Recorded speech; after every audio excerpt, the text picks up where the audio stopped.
Hello. नमस्कार मित्रों। मैं चाह रहा हूँ काफ़ी लोग जुड़ जाएं, इसके बाद मैं अपना विषय प्रारंभ करता हूँ।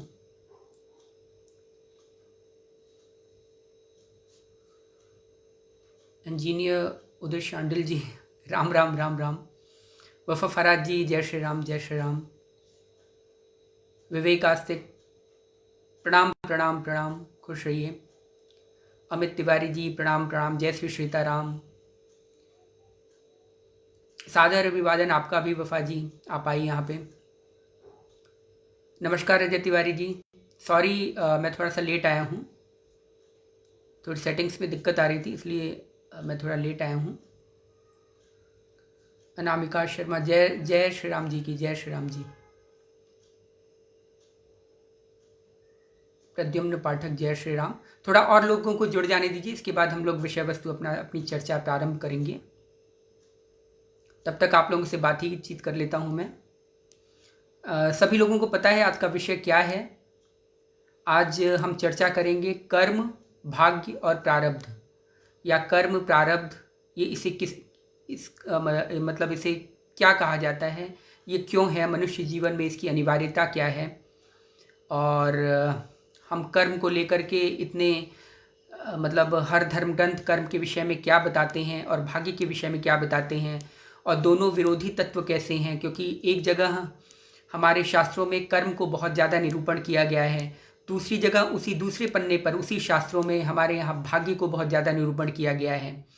तो इन सब का क्या रहस्य है, मानव जीवन में इसका क्या महत्व है, इन सब चीज़ों पर हम चर्चा करेंगे। अभी थोड़े लोग और जुड़ जाएं, अभी 15 लोग देख रहे हैं, तो थोड़ा 25 के आसपास आ जाएं, तो इसके बाद फिर हम चर्चा प्रारंभ करते हैं। जय श्री राधे, जय श्री राधे। आपको भी विवेक आस्तिक जी, जय श्री राधे, जय श्री राम। जुड़ जाएं, धीरे धीरे लोग जुड़ते जाएं। अच्छा, तब तक मैं आप लोग भी अपना शेयर वेयर कर दें जहाँ पे भी आपको शेयर करना हो, और मैं भी शेयर करने की कोशिश करता हूँ। किसकी कॉल डिक्लाइन करता हूँ, इनको मैं बात करूँगा। मेरी आवाज़ आ ही रही होगी आप लोगों को। अगर आवाज़ में कोई प्रॉब्लम हो, कोई दिक्कत हो, तो कृपया आप मुझे ज़रूर सूचित करें यहाँ पे, प्लीज़ इन्फॉर्म मी है।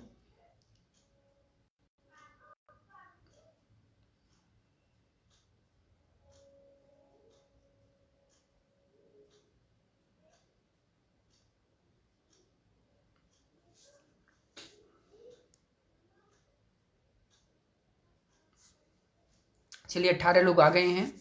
हर्षवर्धन तिवारी जी, नमस्कार नमस्कार। अच्छा, आ रही आवाज़, वफ़ा फराज जी का कंफर्मेशन आ गया है। आकाश नारायण पराशर जी, राम राम, जय श्री राधे। प्रद्युम्न पाठक जी, जय श्री राम।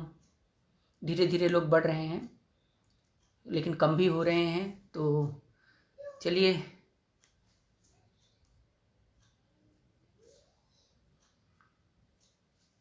हम लोग शुरू करते हैं अपना विषय।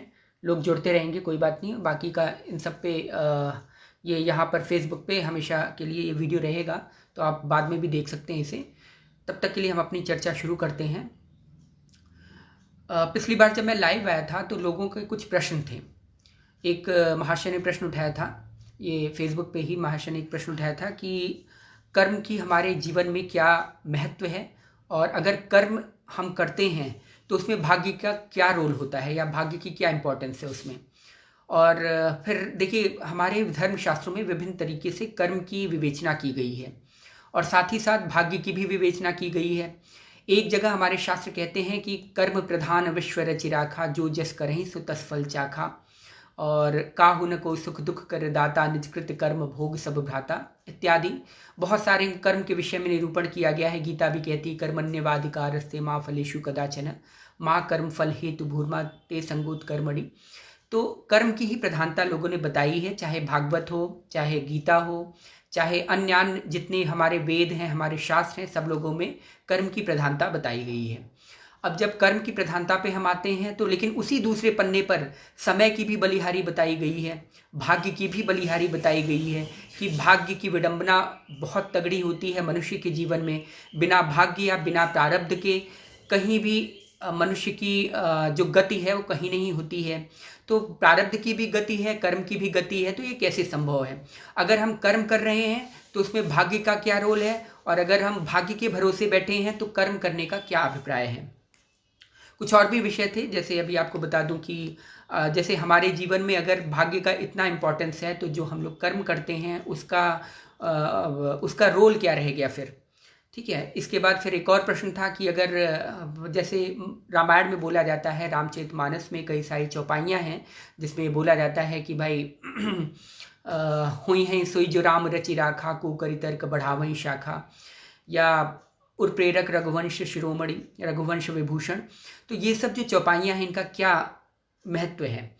क्योंकि अगर हम कर्म कर रहे हैं तो जो भी हम कर्म कर रहे हैं सब भगवान ही करवा रहे हैं, और अगर भगवान करवा रहे हैं फिर हमें दोष क्यों दिया जाता है कि भाई हमें इसका दंड मिलेगा या हम इसके पाप या पुण्य के भागीदार होंगे? तो इन सब चीज़ों पर, इन सब सारी बातों पर हम आज चर्चा करेंगे। इन सब चीज़ों को हम लेते हैं। तो पहले मैं आ जाऊँ कर्म के विषय पर। देखिए, कर्म 3 प्रकार के बताए गए हैं हमारे शास्त्रों में। 3 प्रकार के कर्म होते हैं जिन्हें हम बोलते हैं, पहला तो एक संचित कर्म बोला जाता है, पहला संचित कर्म। इसके बाद आता है प्रारब्ध, इसके बाद आता है क्रियमाण कर्म। क्रियमाण कर्म वह होता है जो जो अभी अपने इस मनुष्य शरीर में हम जो कर्म कर रहे हैं, जो हमारा पुरुषार्थ है, जो जितने भी कर्म जिस भी प्रकार से हम कर रहे हैं वो सारे क्रियमाण कर्मों में आता है। क्रियमाण कर्म अर्थात जो क्रियात्मक रूप से संचालित हो रहा है, जो हम कर रहे हैं, उसे क्रियमाण कर्म कहते हैं। दूसरा आता है संचित कर्म। हालांकि संचित कर्म पहले आता है। संचित कर्म वह कर्म है जो हम देखिए, हमारे अनंत जन्म हो चुके हैं, हम आज से नहीं हैं। ये तो हमारा शरीर आज से है ना, शरीर हमारा अभी से है, लेकिन हमारे अनंत जन्म हो चुके हैं और हम इस शरीर में हैं। हम पिछले वर्ष किसी और शरीर में रहे होंगे, पिछले पूर्व जन्मों में कई सारे शरीरों को हमने बदला है, और लेकिन जिनको बदला है वो हो सकता है भोग योनियां हों, हो सकता है कर्म योनियां हों। ये मनुष्य प्रधान जो देह है वो कर्म योनि में आती है, और जितने भोग योनियां होती हैं, जितने जैसे कुत्ता, बिल्ली, सूअर, अन्य योनियां होती हैं, वो आती हैं हमारी भोग योनियों में।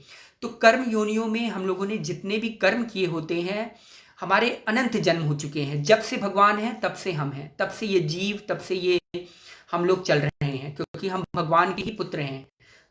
अमृतस्य वै पुत्राः बोला गया है वेदों में, अर्थात हम जो है भगवान के ही पुत्र हैं।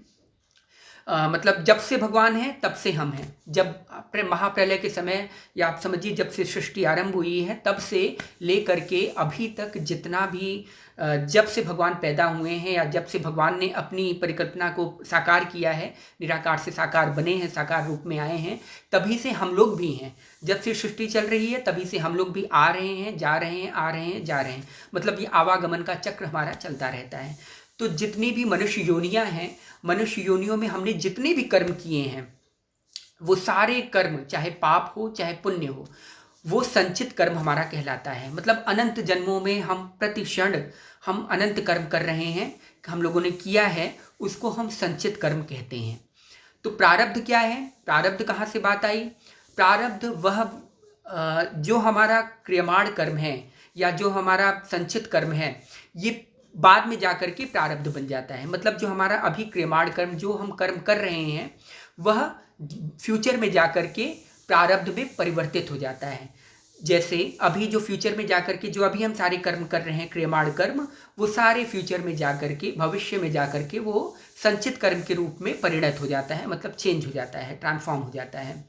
ठीक है। और देखिए, कर्म का अत्यंताभाव नहीं होता, कर्म का फल कहीं भी नहीं जाता। जो कर्म फल है उसको जरूर मिलना ही मिलना है। तो जितने भी हमने अभी तक जितने कर्म किए हैं, वो संचित कर्म के रूप में, पाप हो या पुण्य हो, दोनों के रूप में एक जगह संचित रहता है। उसको भगवान संचित किए रहते हैं, उसे हम संचित कर्म बोलते हैं। उन्हीं संचित कर्म में से थोड़ा बहुत, क्योंकि अनंत संचित कर्म है हमारे, इतने अनंत हैं कि अगर हम अनंत संचित कर्म में से अनंत भी माइनस उसमें से भी कर दें, तब भी अनंत संचित कर्म हमारे बचेंगे।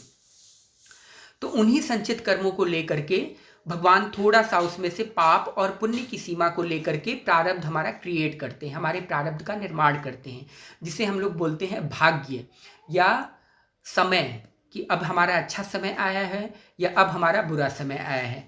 तो इसे बोलते हैं समय, या भाग्य बोल दीजिए, या डेस्टिनी बोल दीजिए, या प्रारब्ध बोल दीजिए, कुछ भी बोल दीजिए, इसे हर नाम से पुकारा जा सकता है। तो ये जो भाग्य बनता है ये हमारे संचित कर्म के कुछ पुण्य फल और कुछ जो हमने पाप किए होते हैं उनका भगवान कुछ मिक्सचर बना करके हमें देते हैं। तो ये हमारा होता है भाग्य। अब भाग्य की हमारे जीवन में क्या आवश्यकता है या हमारे कैसे काम आता है, क्योंकि देखिए अभी हम लोग कर्म कर रहे हैं तो क्या भाग्य उसमें अटैच्ड है या भाग्य क्या क्या उसमें रोल है। देखिए भाग्य का उसमें बहुत बड़ा रोल होता है।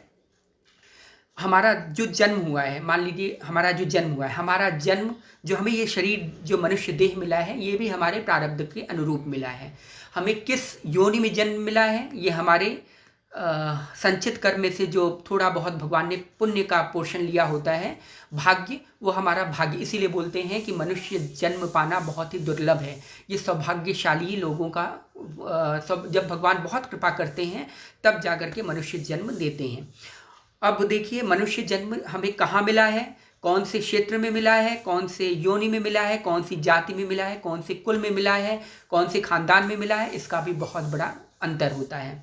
ठीक, अब हमें ब्राह्मण शरीर में मिला है या क्षत्रिय में मिला है या वैश्य में मिला है या शूद्र में मिला है, या आप समझिए कि हमें अमीर के घर मिला है या गरीब के घर मिला है, तो इन या कौन से वर्ण में मिला है, कौन सी जाति में मिला है, या कौन से कुल या कुटुंब में मिला है, किसी संत महापुरुष के घर जन्म ले गए या हम लोगों ने किसी के उसमें जन्म ले लिया, किसी पापी के घर हमने जन्म ले लिया, या किसी नीच पर्सन के यहाँ जन्म ले लिया जिसके यहाँ दारू पारू और तरह तरह के पाप दुष्कृत्य होते रहे हैं, उनके यहाँ जन्म ले लिया, क्योंकि वही असर हमारे पड़ेंगे और वही फिर हमारे क्रियमाण कर्म हमारे बनाएगा। जो क्रियमाण कर्म बनाएगा फिर वही हमारे फिर से जो है ये आवागमन का चक्कर बंधा देता है।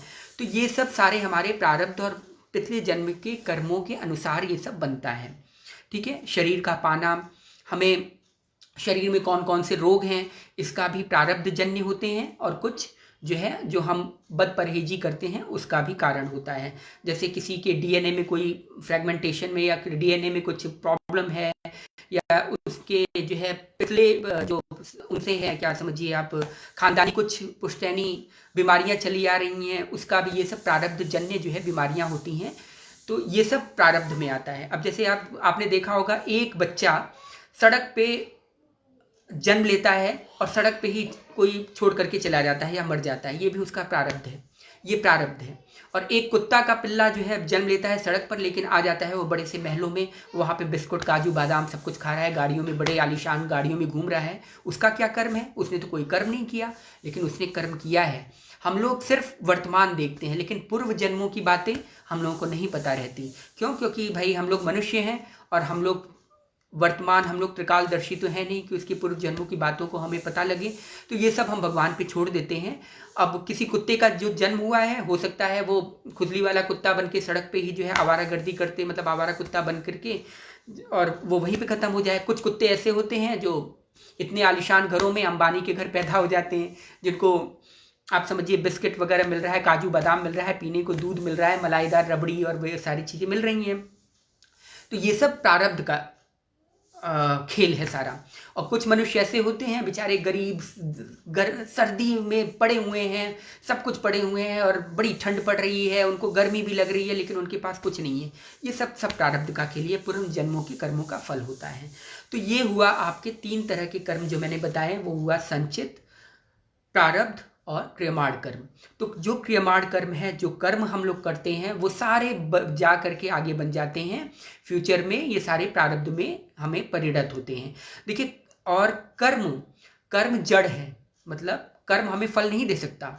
हम कुछ भी कर्म कर रहे हैं, कर्म हमें फल नहीं दे सकता, लेकिन उस कर्म को फलीभूत करने का जो तत्व है वो भगवान के अंडर में है। इसीलिए भगवान कहते हैं कि भाई देखो, कर्म करने का अधिकार मनुष्य को है। कर्म करने की जो आपको मनुष्य देह मिला है, उसमें कर्म करने की स्वतंत्रता पूर्ण रूप से आपको मिली है। आप क्या करते हैं, अच्छा है, बुरा है, या क्या करते हैं, वो आप पे जिम्मेदारी है।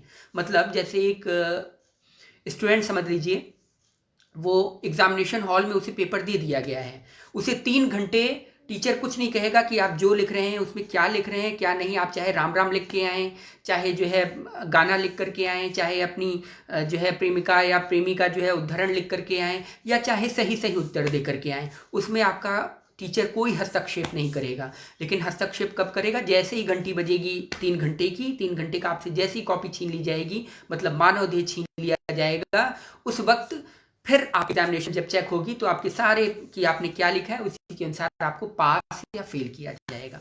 उसी के अनुसार आपकी बनेगी डिवीजन, बनेगी फर्स्ट है, सेकंड है, थर्ड है, फोर्थ है, फिफ्थ है, या जो है उसी के अनुसार आपको जो है पोजीशन प्राप्त होगी, या क्लास में आपकी जो है क्या वरीयता मिलेगी, वरीयता क्रम उसी के अनुसार आपको किया जाएगा। तो ये सब भाग्य, प्रारब्ध और पुरुषार्थ के ऊपर निर्भर करता है। जो जैसा पुरुषार्थ करेंगे वैसा ही हमारा भाग्य बनेगा। जिस प्रकार हम कर्म करते चलेंगे उसी प्रकार हमारे जो संचित करेंगे भगवान उसी हिसाब से हमारे क्रियमाण कर्मों हमारे प्रारब्धों को लेकर के उसी प्रकार हमें देते हैं। भगवान सारे प्रारब्ध नहीं देते। ऐसा नहीं है कि पूरे संचित कर्म को उठा करके पूरे प्रारब्ध में को परिणत करके चेंज करके हमें दे दिया, ऐसा कभी नहीं होता। क्योंकि अगर ऐसा होगा तो मनुष्य जी ही नहीं पाएगा। हम लोगों ने क्षण क्षण हम लोग कोई न कोई पाप या पुण्य करते हैं। देखिए पाप और पुण्य शरीर नहीं करता, ये बात ध्यान दीजिए। पाप या पुण्य कोई भी कर्म शरीर नहीं करता। शरीर को अगर करना होता तो शरीर ही दुख पाता, शरीर ही कुछ पाता, ठीक है। लेकिन ये जो कर्म करता है वो सिर्फ मन करता है। इसलिए वेदों में कहा गया है मन में वही संसार, चित्त में वही संसार। गीता में भी कहा गया है, भागवत में भी कहा गया है, मतलब सभी धर्म ग्रंथों में ये बात कही गई है कि मन ही संसार है। मन से ही सारा संसार का कार्य होता है, या मन में ही संसार है। मन से ही आपके जितने विचार होते हैं सब निकलते हैं, और मन ही शरीर को, बुद्धि को नियंत्रित करता है। कि बुद्धि मन को नियंत्रित करती है, मन जो है नियंत्रित करता है शरीर को, इंद्रियों को, कि अब ये काम करो। जब तक मन नहीं सोचता तब तक हम कोई कार्य नहीं करते। कोई आत्महत्या भी करता है, पहले मन में कई बार सोचते हैं हाँ मुझे कर लेना चाहिए, मुझे कर लेना चाहिए, नहीं नहीं इस दुख का छुटकारा यही है कि मुझे कर लेना चाहिए, मुझे कर लेना। करते करते करते करते मन इतना जो है उसको परिपक्व बना देता है कि आदमी तुरंत 1 मिनट में आत्महत्या करने को बाध्य हो जाता है और अपने मतलब ये इसको काम कर देता है। 1 मिनट सॉरी सर, ध्यान दीजिए, 1 मिनट रुकिए।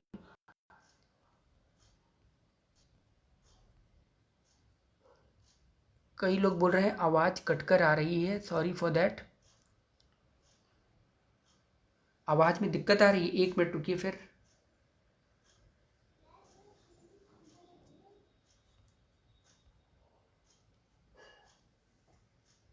क्या अब आवाज आ रही है आपको? आवाज आ रही है आपको? एक बार थोड़ा सा मुझे कंफर्म कर दीजिए तो मैं फिर आगे शुरू करूं। अच्छा, पिछली बार भी ऐसा ही हुआ था, मैं अपने आवेश में जो है बोलता गया, लेकिन मुझे पता नहीं चला कि जो है आवाज़ कट भी रही है या नहीं कट रही है। लेकिन थोड़ा सा मुझे आप कोई एक कंफर्मेशन दे दीजिए कि अब आ रही है आवाज़ या नहीं।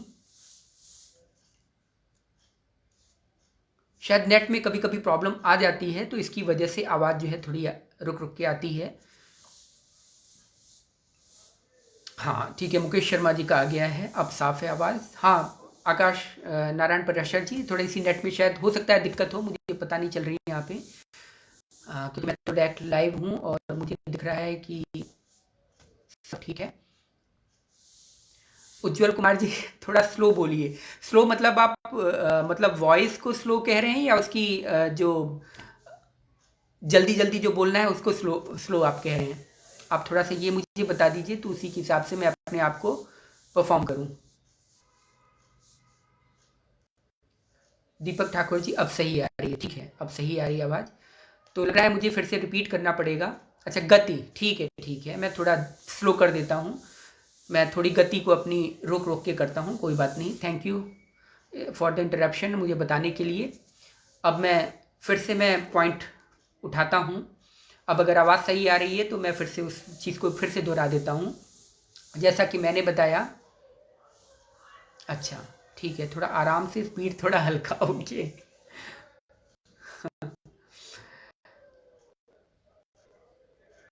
2 मिनट पहले का रिपीट करें, ठीक है जी जी बिल्कुल मुकेश शर्मा जी, बिल्कुल मैं 2 मिनट पहले का रिपीट करता हूँ। मैं एक बार थोड़ा सा ब्रीफ आउट कर देता हूँ जो अभी तक मैंने बताया है यहाँ पे। देखिए मैंने बताया कि 3 तरह के कर्म होते हैं। पहला होता है संचित कर्म, दूसरा होता है क्रियमाण कर्म, तीसरा होता है प्रारब्ध, जिससे हमारा जो संचित कर्म होता है। अब मैं तो जी, अब लग रहा है मुझे ठीक है।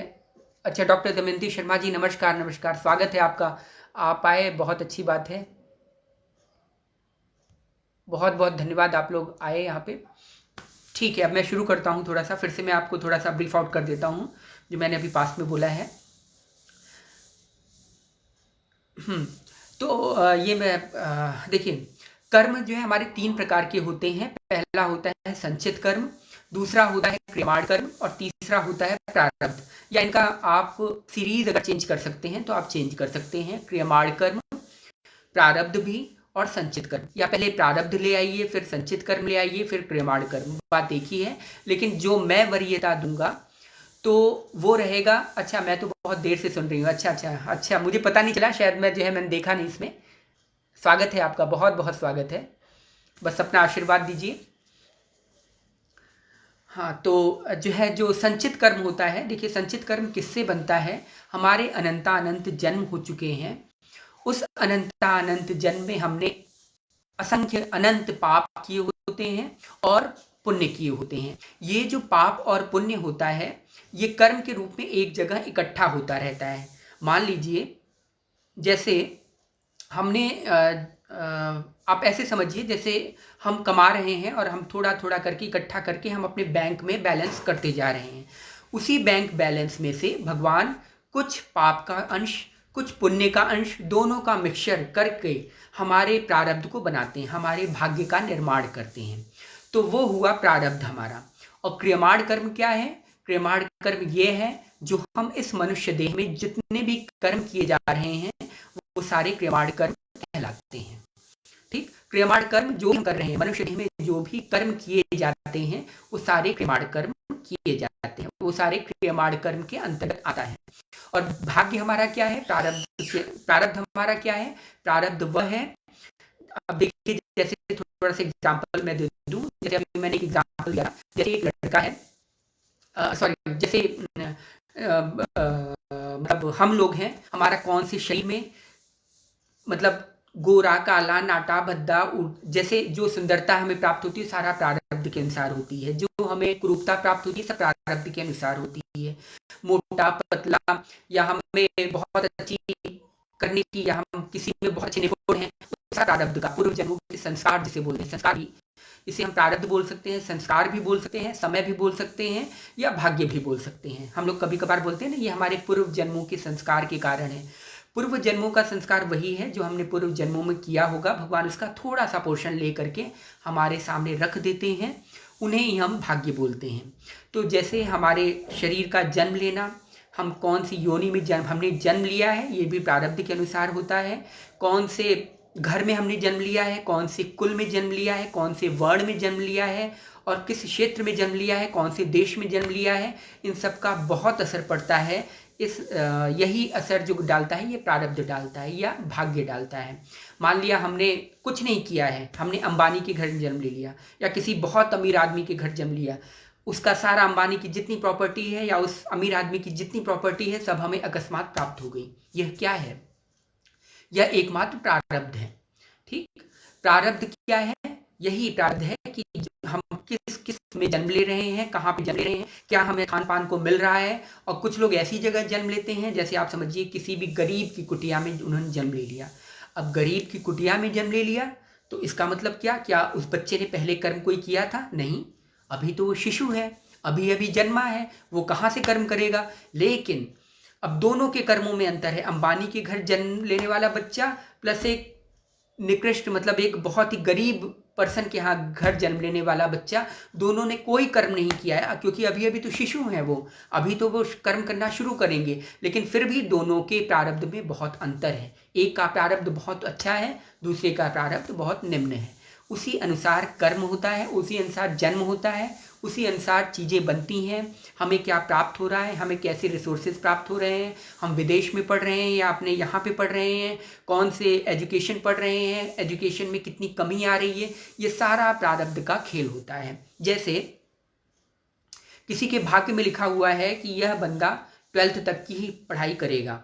ठीक, 12th तक की पढ़ाई करेगा। अब आप कहेंगे भाई हमें 12 तक पढ़ना है, क्योंकि हमारे जन्म कुंडली में या जो है हमारे ज्योतिषी ने बताया कि इसके में ज़्यादा पढ़ाई नहीं है, हमें 12th तक की ही पढ़ाई करनी है। अब हमें 12th तक की पढ़ाई करनी है, ठीक है। 12th तक क्या होता है, भाग्य आपका चलेगा, सब कुछ अनुकूल चीजें आपको मिलती रहेंगी। क्या मिलता रहेगा, आपको रिसोर्सेज पूरी तरह अवेलेबल रहेंगे। ठीक है, बुद्धि भी उसी प्रकार चलेगी, सारी चीजें उसी प्रकार चलेगी, आपका मन भी उसी में लगेगा, उसमें पढ़ाई में आपका लगेगा, टीचर्स भी उसी प्रकार मिलेंगे जो आपको अच्छी तरह समझा सके और 12th तक निकाल ले जाए। ठीक है, आप बीमार भी जल्दी नहीं पड़ेंगे, उस वक्त आपके पास पेंसिल रबर से लेकर कॉपी किताब से लेकर के हर रिसोर्सेज की अवेलेबिलिटी रहेगी, मतलब आपको पूर्णतया उसको मिलता रहेगा, सारी चीजें मिलेंगी, धन का भी अभाव नहीं रहेगा, किसी चीज का अभाव नहीं रहेगा, और मन का भी अभाव नहीं रहेगा। जो मन जिसमें लग रहा है, मान लीजिए पढ़ने में आपका लग रहा है, तो उसमें भी कोई कमी नहीं आएगी। लेकिन 12th के बाद ऐसा नहीं है कि 12th के बाद आदमी पढ़ेगा नहीं, अगर लिखा हुआ है कि भाई प्रारब्ध आपका 12th तक ही, ऐसा नहीं है, पुरुषार्थ बहुत काम करता है। अब आगे नेट फिर गड़बड़, I need to check something right now. Mohit ji Hare Krishna, अब बताइए मुझे, अब थोड़ा सा ठीक आ रही है आवाज या नहीं? ईयरफोन लगा लें? ईयरफोन मेरे पास है नहीं, मेरे पास नेक बैंड है, मैं देख लेता हूँ, मंगवा लेता हूँ। अब बताइए अब आवाज ठीक आ रही है या नहीं, फिर मैं आगे स्टार्ट करूँ। मुझे ऐसा, नेट तो मेरा पूरा आ रहा है, देखिए मैं हमेशा वाईफाई पे रहता हूँ, और दो वो भी है मेरे पास, 4G का नेटवर्क भी है। ठीक है, तो ठीक है, फिर मैं माइक हाथ में ही लेकर के जो है फिर आगे की बातें मैं आपसे करता हूँ। ठीक है, ओम प्रकाश शुक्ल जी नमस्कार नमस्कार, जय श्री राम। अच्छा, शारदा मद्रा जी भी आई हैं, नमस्कार नमस्कार, बहुत बहुत धन्यवाद, आप लोग आए, मेरा उत्साह बढ़ा, मुझे प्रोत्साहन मिला। अच्छा, मनोज बाली जी भी आ गए, okay, hi Manoj Bali ji, thank you, thanks for coming here, thank you very much. आप लोग आते हैं तो थोड़ा सा उत्साह बढ़ता है कि चलो कुछ कोई लोग तो सुन रहा है, कुछ तो सुन रहे हैं। पंडित आकाश पराशर जी, वाईफाई तो आप हो ही नहीं, मैं नहीं हूँ वाईफाई, वाईफाई यहाँ पे लगा हुआ है, तो मैं हमेशा कंटिन्यूस वाईफाई पे ही रहता हूँ, तो मुझे शायद पता नहीं नेट में क्यों दिक्कत आ रही है, I don't understand this point. ठीक है, अगर आ रही है तो फिर शुरू करते हैं। अब ठीक है, माइक पास रखिए थोड़ा, ठीक है। नीरज वर्मा जी जय श्री राम, जय श्री राम। ठीक है, तो ये हमारे भाग्य की जो है उपयोगिता है। तो अब पुरुषार्थ कहाँ काम आता है, पुरुषार्थ अब काम आएगा। अब क्या होगा, 12th के बाद आपको सारी रिसोर्सेज अवेलेबल मिले, सब कुछ ओके ओके चलता रहा, आपने बिना किसी, आप कोई भी क्वेश्चन पढ़ के भी गए, मान लिया एक बंदे ने बहुत पूरी रात भर पढ़ा, ठीक है, और 2-3 क्वेश्चन उसके छूट गए जो उसने नहीं पढ़े, पता लगा एग्जाम में वही क्वेश्चन आ गए, ये क्या है, ये प्रारब्ध है, मतलब उसका प्रारब्ध ठीक नहीं था, जिसकी वजह से। और कुछ लोग ऐसे होते हैं जो मुश्किल से 3 घंटे पढ़ते हैं और वही क्वेश्चन छाट के 3-4 पढ़ लिए, और क्या भाग्य होता है कि वही क्वेश्चन एग्जाम में आ जाते हैं। तो ये प्रारब्ध होता है, ये भाग्य होता है। इसके बाद क्या होता है, आवाज डिले हो रही है, डिले मतलब, अच्छा मैं पहले बोल ले रहा हूँ, मतलब मेरी जो वो है वॉइस की मतलब लिप सिंकिंग है वो पहले आ जा रही है और मेरी आवाज़ बाद में आ रही है ना, ये हो रहा होगा। हाँ, तो माइट भी ये प्रॉब्लम हो सकता है, थोड़ा सा ये थोड़ा सा आपको जो है वो करना पड़ेगा। ठीक है, ठीक है। तो यही चीज़ होता है कि तब हमारा पुरुषार्थ कहाँ काम करेगा, हमारा पुरुषार्थ वहाँ काम करेगा जब छोटे भाई इस तरह सनातन धर्म को, अध्यात्म की व्याख्या करते हैं तो गर्वित अनुभव होता है, और दिन प्रतिदिन आप पर किशोरी जी की कृपा बनी रहे। बहुत बहुत धन्यवाद, हृदय से धन्यवाद, हृदय से धन्यवाद, बहुत बहुत धन्यवाद। अच्छा, समझ में आ रहा है, जी जी बिल्कुल। तो अब देखिए पुरुषार्थ कहाँ काम करेगा, 12th तक वो आसानी से पास हो गया, इसके बाद 12th के बाद अब देखिए क्या होगा, उसके घर कोई मर जाएगा, या धन का अभाव आ जाएगा, या कुछ ऐसी विडंबना बन जाएगी कि या तो वो बीमार हो जाएगा, ठीक है, वो धीरे धीरे ऐसे बीमारी होगा कि वो आगे पढ़ नहीं पाएगा। लेकिन जब पुरुषार्थ आप करते रहेंगे, प्रारब्ध से भी लड़ने की कोशिश करेंगे कि नहीं हमें प्रारब्ध से भी लड़ना है, ठीक है, उन्होंने बोल दिया कि हमें 12th तक पढ़ना है, ठीक है, लेकिन पुरुषार्थ क्या करेगा, पुरुषार्थ आपको अगर आप रुक गए वहीं पे कि भाई हम 12th तक ही पढ़ना है, लिखा हुआ है तो हम 12th तक ही पढ़ेंगे, तो आप 12th तक ही पढ़ पाएंगे। लेकिन पुरुषार्थ आपका कहाँ काम आएगा? पुरुषार्थ यहाँ काम आएगा जब आप मेहनत करके, अच्छी तरह मेहनत करके लगे पड़े हैं, तब वहाँ पुरुषार्थ आपका काम आएगा। ये आपका क्रियमाण कर्म है।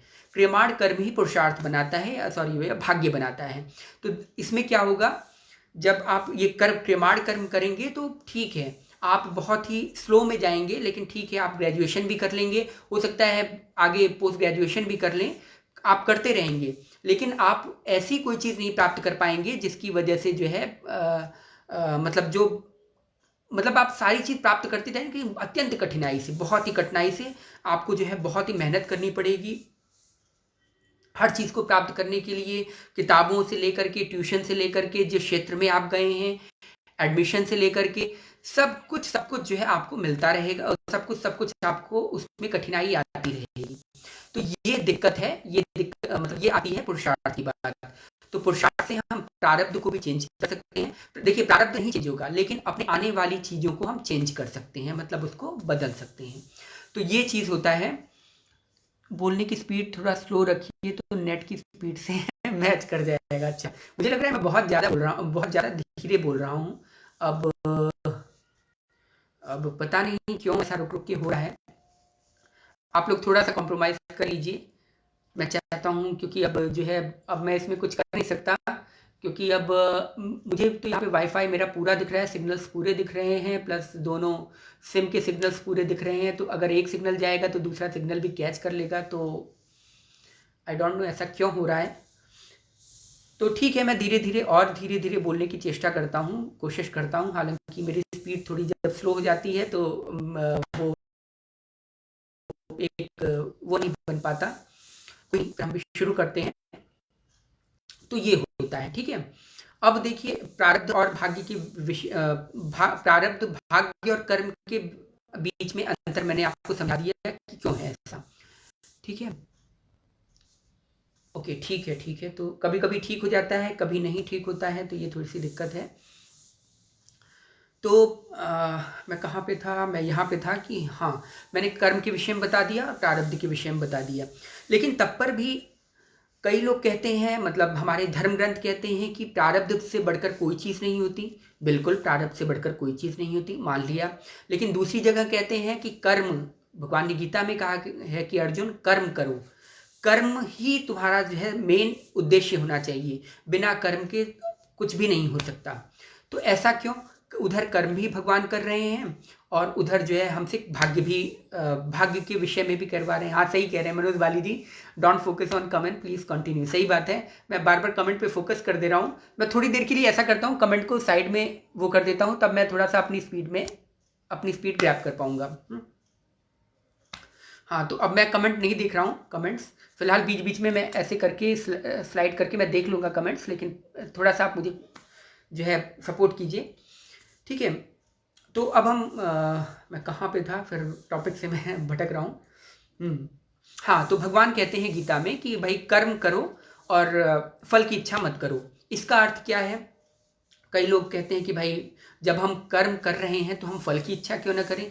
देखिए, इसका अर्थ यह है क्योंकि कर्म के फल का, हमारे कर्म करना हमारे अंदर में है, मतलब हमारे अंडर में आता है कि हम कोई भी कर्म करें, मतलब ये मनुष्य योनि कर्म प्रधान है, यह देह कर्म प्रधान है। या हमें कर्म करने की पूरी स्वतंत्रता है, पूरी स्वतंत्रता, खुली छूट कि आप कोई भी कैसा भी कर्म करें, नीच से नीच कर्म करें, उच्च से उच्च कर्म भी करें, कोई भी आप कर्म कर सकते हैं। लेकिन फल भोगने की स्वतंत्रता हमें नहीं है, हमें बिल्कुल नहीं है। क्योंकि अगर हम फल भोगने की स्वतंत्रता हमारे अंडर में आ जाती तो सिर्फ हम पुण्य का कर्म फल भोगते और पाप को हम डिस्कार्ड कर देते, मतलब उसको छोड़ देते कि भाई हम पाप का कर्म फल क्यों भोगें, हम तो सिर्फ पुण्य का कर्म फल भोगेंगे। मीठा मीठा गप और कड़वा कड़वा थू वाली स्थिति हो जाती अगर मनुष्य के हाथ में कर्म फल भोगने की सामर्थ्य रहती या कैपेसिटी होती उसके अंदर। तो इसीलिए बोला गया है कि मनुष्य देह कर्म प्रधान है और कर्म करने की स्वतंत्रता सिर्फ मनुष्य देह में है, लेकिन बाकी की जितनी योनियां हैं वो सारी भोग योनियां हैं। वह भोग प्रधान योनियां हैं, मतलब उनमें हमारे कर्मों के किए गए कर्मफल को भुगवाया जाता है।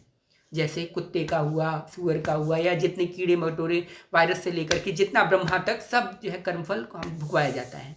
बाकी का ये जो मनुष्य देह है, यहाँ पे सिर्फ हम कर्म कर सकते हैं। देवता भी कर्म नहीं कर सकते, बिल्कुल नहीं, वो कितना भी कर्म करते रहेंगे, उनको कर्म करने का कोई अधिकार नहीं है। वो अभी अपने पुण्य फल का फल भोग रहे हैं, अपने जो उन्होंने पुण्य किया है वो उसका फल भोग रहे हैं। लेकिन कर्म करने का अधिकार एकमात्र और एकमात्र मनुष्य देह को है। इसीलिए सारी प्रॉब्लम होते हुए भी, मनुष्य देह में सारी विकृतियां होने के बावजूद भी हर जगह मनुष्य देह को सबसे उच्च माना गया है।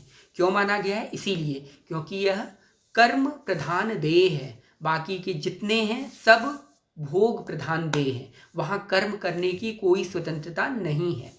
लेकिन हमारे देह में हमें भुगवाया भी जाता है, हमारे इस देह को भुगवाया भी जाता है, मतलब भगवान प्रारब्ध के अनुसार हमारे कर्म फल को भुगवाते भी हैं, और साथ में हमें कर्म करने की स्वतंत्रता भी दे रखी है उन्होंने। ऐसा नहीं कि प्रारब्ध के अनुसार ही सब कुछ करवा रहे हैं। अगर प्रारब्ध के अनुसार उन्होंने हमें रिसोर्सेज दिए हैं, सिर्फ जितने रिसोर्सेज हमारे पास अवेलेबल होते हैं, चाहे हमारे प्रारब्ध से पुत्र हुआ, पुत्री हुई, या किसी के कोई बेटा ही नहीं हो रहा, किसी को कोई नपुंसक ही बन गया, या किसी के घर में कुछ बेटा हुआ, बाद में उसका एक्सीडेंट हो गया या मर गया बेटा, तो ये सब प्रारब्ध के अनुसार ही होता है सारा, इसमें हम जो है कुछ नहीं कर सकते। लेकिन जो कर्म करने की स्वतंत्रता है वो सिर्फ हमारे क्रियमाण कर्म हमारे अंडर में आता है, हमारे अंडर में सिर्फ क्रियमाण कर्म आता है। संचित कर्म हमारे बिल्कुल जितना जो इकट्ठा किया गया हुआ होता है वो सारे संचित कर्म होते हैं, लेकिन प्रारब्ध हमसे सिर्फ भुगवाया जाता है। प्रारब्ध और सारा प्रारब्ध हमसे नहीं भुगवाया जाता। अगर संचित कर्म हम भोगने बैठें तो हम बिल्कुल नहीं भोग पाएंगे। संचित कर्म इसलिए नहीं भोग पाएंगे क्योंकि हमारे अनंत संचित कर्म है, हमारे अनंत जन्म हो चुके हैं। जब से भगवान है तब से हम हैं। जैसे अभी मैंने बताया अमृतस्य वही पुत्राः, मतलब हम उसके संतान हैं, हम उसके पुत्र हैं। जब से भगवान है तब से हम हैं, जब से सृष्टि हुई है तब से हम चल रहे हैं। जैसे पहले से सृष्टि थी वैसे ही इसी वक्त भी सृष्टि है, ठीक है। तो जब प्रलय के समय हम लोग भगवान के महोदर में पेंडिंग रूप में पड़े रहते हैं, कारण शरीर लेकर के अपना पेंडिंग, ये शरीर नहीं होता, दूसरे शरीर में। वो सब चीज़ें मैं बाद में किसी और अन्य टॉपिक में बताऊंगा, बस इतना समझ लीजिए। ये हम जो जितने कर्मफल हैं हमको भुगवाया जाता है इस शरीर में, और हमें कर्म करने की जो स्वतंत्रता है वो भी इसी शरीर में हमें प्रदान की जाती है। अब थोड़ा सा मैं स्लाइड कर लेता हूँ, देख लेता हूँ कोई दिक्कत तो नहीं आ रही है।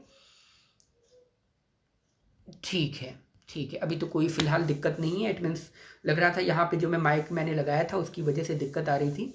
एनीवे, तो जहाँ तक मैंने आपको बताया कर्म फल की स्वतंत्रता हमें नहीं है। कर्म फल हमें भगवान के अंडर में अपने रखते हैं, क्योंकि अगर हमें कर्म फल की स्वतंत्रता हुई तो हम अपने पाप अपने पुण्य का हम कभी फल नहीं भोगेंगे, ठीक है। तो भगवान हमें, आपने देखा होगा जो ये क्रेस्ट एंड कर्व्स होते हैं कुछ, ठीक है। हमारा जीवन ऐसा समझ लीजिए।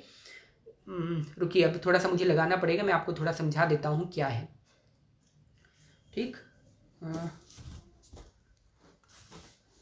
ये देखिए, मैं आपको दिखा देता हूं थोड़ा।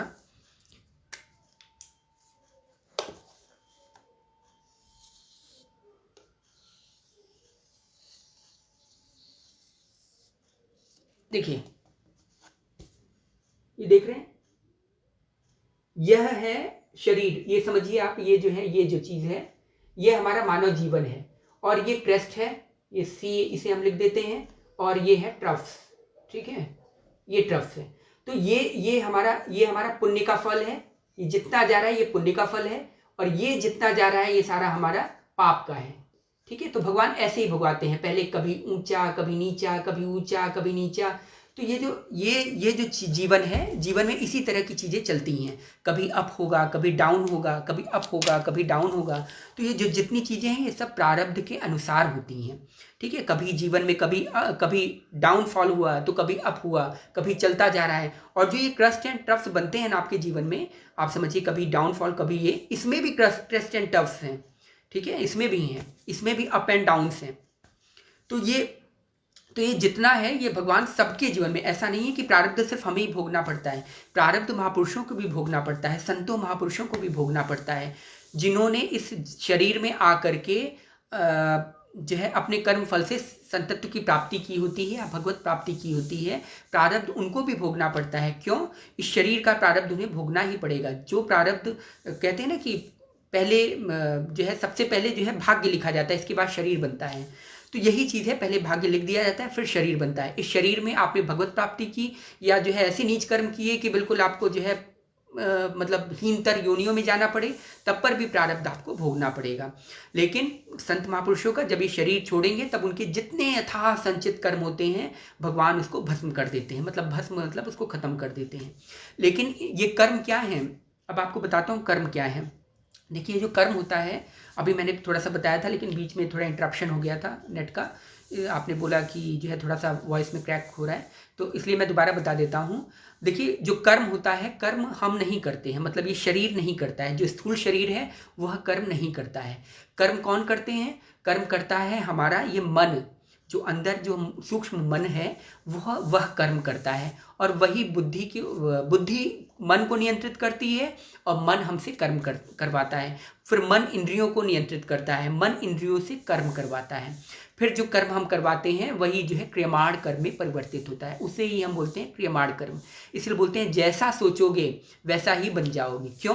क्योंकि हमने जिस प्रकार हमने सोचा ये सोचा करते करते उसी प्रकार हम उसी ढर्रे पे चलने लगते हैं। क्योंकि मन उस चीज़ को पुष्ट कर देता है कि हाँ हमें अब ये काम करना है।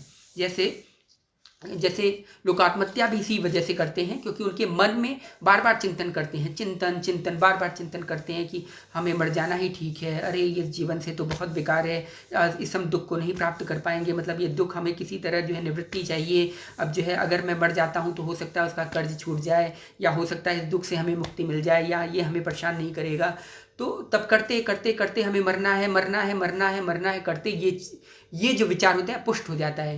ये जब पुष्ट हो जाता है तो बुद्धि जो है मन को नियंत्रित करती है। मन जब सोचता है, सोचते अंत में जो है वो इंद्रियों को बोलता है अब वर्क कर डालो। तो इंद्रियां क्या करती हैं? तुरंत वर्क कर डालती हैं और वो व्यक्ति आत्महत्या करने को बाध्य हो जाता है। तो ये जो है ये जो सिचुएशन आती है सिर्फ मन पे। इसीलिए हमारे शास्त्रों में, हमारे वेदों में डिफरेंट तरीके से, अन्य धर्म ग्रंथों में सिर्फ एक ही चीज़ बताया गया है, मन को कंट्रोल करो। चाहे गीता हो उसमें भी मन को बोला गया है, चाहे भागवत हो उसमें भी मन को बोला गया है, चाहे वेदों शास्त्रों से लेकर के तमाम धर्म ग्रंथ, एक ही धर्म, सिर्फ हिंदू धर्म ग्रंथ की बात नहीं कर रहा हूँ, विभिन्न धर्म ग्रंथों में एक ही चीज़ को द्योतक बताया गया है, एक ही चीज़ को कंट्रोल करने को बोला गया है कि मन को कंट्रोल करो। क्योंकि मन ही सब चीज़ों का करता है, हम करता नहीं है। शरीर ये करता नहीं है, शरीर तो यहीं छूट जाएगा। लेकिन जब हम जाते हैं तो सूक्ष्म शरीर के साथ मन, इंद्रिय, बुद्धि सब चली जाती है, सब साथ जाती है। तो मन ही चीज़ों को करवाता है। ठीक, तो मन जो करवाता है, तो इसीलिए हम मन को कंट्रोल हम करने की हिदायत देते हैं, या जो है शास्त्रों में हिदायत माना जाता है। अब देखिए, अब दूसरा क्वेश्चन आता है कि भगवान गीता में कहते हैं कि कर्म की चिंता मत करो। अभी ये तो मैंने बता दिया कि भाई देखिए कर्म जड़ है, ठीक है, कर्म जड़ है। अब कर्म को हमें फलीभूत कैसे करना है उसका कार्य सिर्फ भगवान करते हैं, हमारे अंडर में नहीं है। हमें पता ही नहीं कि कौन से कितने कर्म का क्या फल होना चाहिए। अगर हमारे अंदर ये शक्ति आ जाती तो हम भी भगवान के समान हो जाते, लेकिन हमारे अंदर ये शक्ति नहीं है और हम नहीं जानते कि हम कब क्या सोच रहे हैं। देखिए जो मन होता है वो एक क्षण को भी अकर्मा नहीं रह सकता।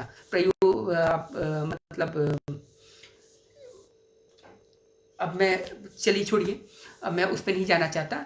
एक क्षण को भी अकर्मा नहीं रह सकता मन, मतलब उसे कुछ ना कुछ सोचना है, करना है। आप सोए, आप हंसे, उठे, बैठे, कुछ भी कर रहे हैं, उस सब मन का कार्य चल रहा है। आप ऐसे शांत भी बैठे हैं ना, फिर भी शांत बैठे हैं, कुछ नहीं बोल रहे हैं किसी से, मौन व्रत का धारण किए, फिर भी मन अंदर इंटरनल अपना काम करता रहता है, वो चल रहा है, अपना काम उसका चलता रहता है। आपका भले शरीर काम न करे, इंद्रिय काम न कर रही हो, लेकिन मन निरंतर सोचता रहता है, निरंतर काम करता रहता है।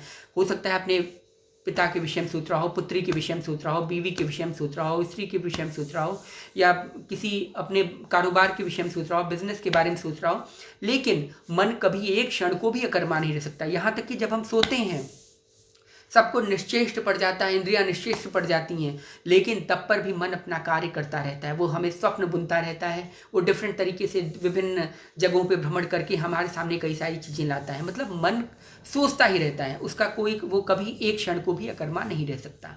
तो ये जो जितने भी कार्य करवाती हैं, सब कुछ करवाता है, ये सब मन करवाता है, लेकिन कर्म सिर्फ मन करवाता है। अब कर्म फल को भोगने की जो शक्ति है, या इस जो हमने सोचा है, या एक क्षण में जो जितनी चीज हमने सोची है, उसका क्या फल होना चाहिए, वो हमारे अंडर में नहीं, हम नहीं जानते, हम बिल्कुल नहीं जानते। अगर हमारे अंडर में होता या हमारे चेंज करने के अंडर में होता तो हम कभी अपने कर्मफल को न भोगते, सिर्फ पुण्य को भोग जाते, पाप को डिस्कार्ड कर देते, अरे नहीं पाप को कौन भोगे। तो इसीलिए ये जो चीजें हैं ये भगवान ने अपने हाथों में लिया है। और लेकिन इस कर्म को करने वाला कौन है, मतलब इस चीज को करने वाला, कर्मफल को भुगवाने वाला कौन है, सिर्फ भगवान। भगवान ही समझ जानते हैं कि कब किसका क्या समय आया है, कौन सा प्रारब्ध है, और कैसे इसको, इस प्रारब्ध को भुगवाना है, कटवाना है, या इसका भाग्य कैसे हमें आगे करना है, ये सारा भगवान का कार्य होता है। तो ये होता है, इसीलिए हम बोलते हैं भगवान के बिना एक भी पत्ता नहीं हिलता। क्यों बोलते हैं, बस इसीलिए बोलते हैं, हमारे बिना कोई पत्ता नहीं हिलता, ऐसा हम नहीं बोल सकते, बोल ही नहीं सकते भाई। हम तो कर्मों के अधीन हैं, मन के अधीन है, लेकिन कर्म किसके अधीन है, कर्म हमारे अधीन, लेकिन कर्म फल अधीन है भगवान के। भगवान ही कर्म फल बनाते हैं। देखिए जो हमारे अंदर बैठा है ना, उसे बोलते हैं विष्णु। आप समझिए, देखिए क्या होता है कि जब सृष्टि का निर्माण हुआ था, अब बड़े गुड़ में आप लेके जाओ, छोटी सी बात है, ज्यादा बड़ी, उसमें महाविष्णु है एक, ठीक है। महाविष्णु कोई ऐसी चीज नहीं है, वो दिव्य सत्ता है, उनको फॉर्मुलेट किया गया है, एक मानवीकरण किया गया है कि एक महाविष्णु है, ठीक है। वो साकार रूप में उनको फॉर्मुलेट किया गया है कि एक महाविष्णु है, ठीक है। महाविष्णु भी उनमें 3 प्रकार के विष्णु बताए जाते हैं, होते हैं। एक होता है काणाड़ वशाई विष्णु, ठीक है, काणाड़ दशाई विष्णु। दूसरा होता है गर्भोदशाई विष्णु, फिर होता है क्षीरोदशाई विष्णु। आपने सुना होगा ना, नारायण, हरि और विष्णु, ये तीनों अंतर है। आप सोचेंगे तीनों अंतर है, जी हाँ तीनों अंतर है, लेकिन आपने तो एक ही सुना है कि नारायण भी एक ही होते हैं, हरि भी एक ही होते हैं, और विष्णु भी एक ही होते हैं, लेकिन ऐसा नहीं है। होते एक होकर के भी अनेक हैं, एक होकर के भी ये 3 भागों में विभक्त हैं। कैसे, जैसे आपने बिजली देखा है, करंट, एनर्जी के डिफरेंट फॉर्म होते हैं, ठीक है तो एनर्जी ही, लेकिन वो काइनेटिक एनर्जी भी है, वो मतलब ये मतलब डिफरेंट तरीके की एनर्जी, या मोमेंटम समझ लीजिए, सॉरी, या जो है या पोटेंशियल एनर्जी समझ लीजिए, वो डिफरेंट तरीके की एनर्जी है। जैसे बिजली है, इलेक्ट्रिसिटी, ठीक है, एनर्जी एक ही है, इलेक्ट्रिसिटी एक ही है, लेकिन उसको हम डिफरेंट भागों में, कभी फैन के रूप से ले रहे हैं, कभी एसी के रूप से ले रहे हैं, कभी बल्ब के रूप से ले रहे हैं, कभी आप समझिए हीटर के तौर से ले रहे हैं। तो एनर्जी एक ही है, लेकिन उसके कार्य विभिन्न हैं। तो इसी प्रकार विष्णु एक ही हैं, लेकिन उनके कार्य विभिन्न हैं। जिससे मैंने बताया गर्भोदशाई विष्णु, क्षीरोदशाई, काणाड़वशाई विष्णु, ये 3 तरह के विष्णु होते हैं, जिन्हें हम बोलते हैं नारायण, हरि और विष्णु। ये जो विष्णु है, ये विष्णु का अर्थ होता है विह प्लस अणु, मतलब जो व्याप्त हो अणु अणु में, ठीक है। एक ही भगवान अणु अणु में व्याप्त हो जाते हैं। क्यों इसलिए व्याप्त हो जाएंगे, क्योंकि उन्हें हर जीव के प्रत्येक क्षण के प्रत्येक कर्मों को नोट करना है, इसीलिए उन्हें बोला जाता है विष्णु। हमारे आम भाषा में, या जो है जो शास्त्रों में बात बताई गई है, मतलब देखिए जितने फॉर्मुलेट किए जाते हैं, चाहे विष्णु हो चाहे कोई भी हो, उनको एक फॉर्मुलेट मानवीकरण किया जाता है, कुछ प्रतीक बना लिए जाते हैं जिनसे हमें ये बातें समझाई जा सकें, ठीक है। अगर क्योंकि एनर्जी है, एनर्जी, अब हम एनर्जी को कैसे समझ पाएंगे, एनर्जी को तो हम तभी समझ पाएंगे ना जब हमें उसे रखेंगे x इक्वल टू क, या x इक्वल टू 0, या x इक्वल टू 1, या y का मान इतना है। जब हम मान करेंगे तभी हम आगे उसके जो है रिजल्ट पे आ पाएंगे। इसी प्रकार हमने मान किया है, मतलब मान किया, उनको जो है फॉर्मुलेट किया है, क्योंकि जो परालौकिक चीज़ें होती हैं उसे साधारण बुद्धि से नहीं समझाई जा सकती। तो उस समझाने के लिए हम कुछ प्रतीकों को चुन लेते हैं, उन्हीं प्रतीकों के अंतर्गत इन सब चीज़ों को समझाई जाती हैं। जब बुद्धि परालौकिक की चीज़ें के स्तर पे आ जाएगी, उस लेवल पे आ जाती है, तब हमें समझ में आती है सारी बातें, अच्छा इसका अर्थ ये है। तो विष्णु का मैंने जो अर्थ बताया है, जो मैंने बताया है कि एक विष्णु होते हैं वो हर जगह व्याप्त हो जाते हैं, और जो काणान वशाई विष्णु हैं वो सृष्टि का निर्माण करते हैं, मतलब वो सृष्टि बनाते हैं। वो अनंत ब्रह्मा, अनंत शंकर, अनंत विष्णु उन्होंने व्याप्त कर दिए हैं। फिर आते हैं गर्भोदशाई विष्णु, वो क्या करते हैं, वो हृदय में बैठ जाते हैं, वो सबके कर्मों का नोटिफिकेशन करते हैं, वो पालन करते हैं, ठीक है, वो गर्भोदशाई विष्णु हैं। तो ऐसे ही नारायण, हरि और विष्णु, विष्णु मैंने आपको बता दिया सब चीज़ों में व्याप्त हो जाते हैं, वो विष्णु हैं। इसलिए हम बोलते हैं कण कण में भगवान है, कण कण में उनकी सत्ता व्याप्त है। इसलिए हम बोलते हैं ना कण कण में एनर्जी है, एनर्जी हर फॉर्म में है, तो यही विष्णु है, ठीक है। अब जो नारायण हम कहते हैं, नारायण का अर्थ होता है जो नार होता है अर्थ पानी, जो जल में निवास करे। जल ये वाला जल नहीं जो आप देखते हैं, वो जल अलग है, वो फिर मैं कभी जब टॉपिक उठेगा तब मैं आपको बताऊंगा वो जल क्या है। वो भगवान को जिनकी परिकल्पना की गई है कि वो जो है उसमें है, पानी में है, समुद्र में है या क्षीर सागर में है, वो कौन है, वो क्या है, वो मैं आपको बताऊंगा। तो ये जो नारायण हैं, ये जो है ये शेष शैया पर रहते हैं, मतलब उनको बोला गया है शेषनाग की शैया पर रहते हैं, वो नारायण कहलाते हैं, ठीक है। और जो हरि हैं, हरि, वो हरि, नारायण क्या करते हैं, नारायण जो है सृष्टि का निर्माण करते हैं, और हरि क्या करते हैं, हरि पालन करता है, वो वैकुंठ में निवास करते हैं जहाँ पे वैकुंठ बोला जाता है, ठीक है। और क्षीर सागर में जो रहने वाले होते हैं वो नारायण कहलाते हैं। तो ये अंतर है हरि, विष्णु और इन सब में।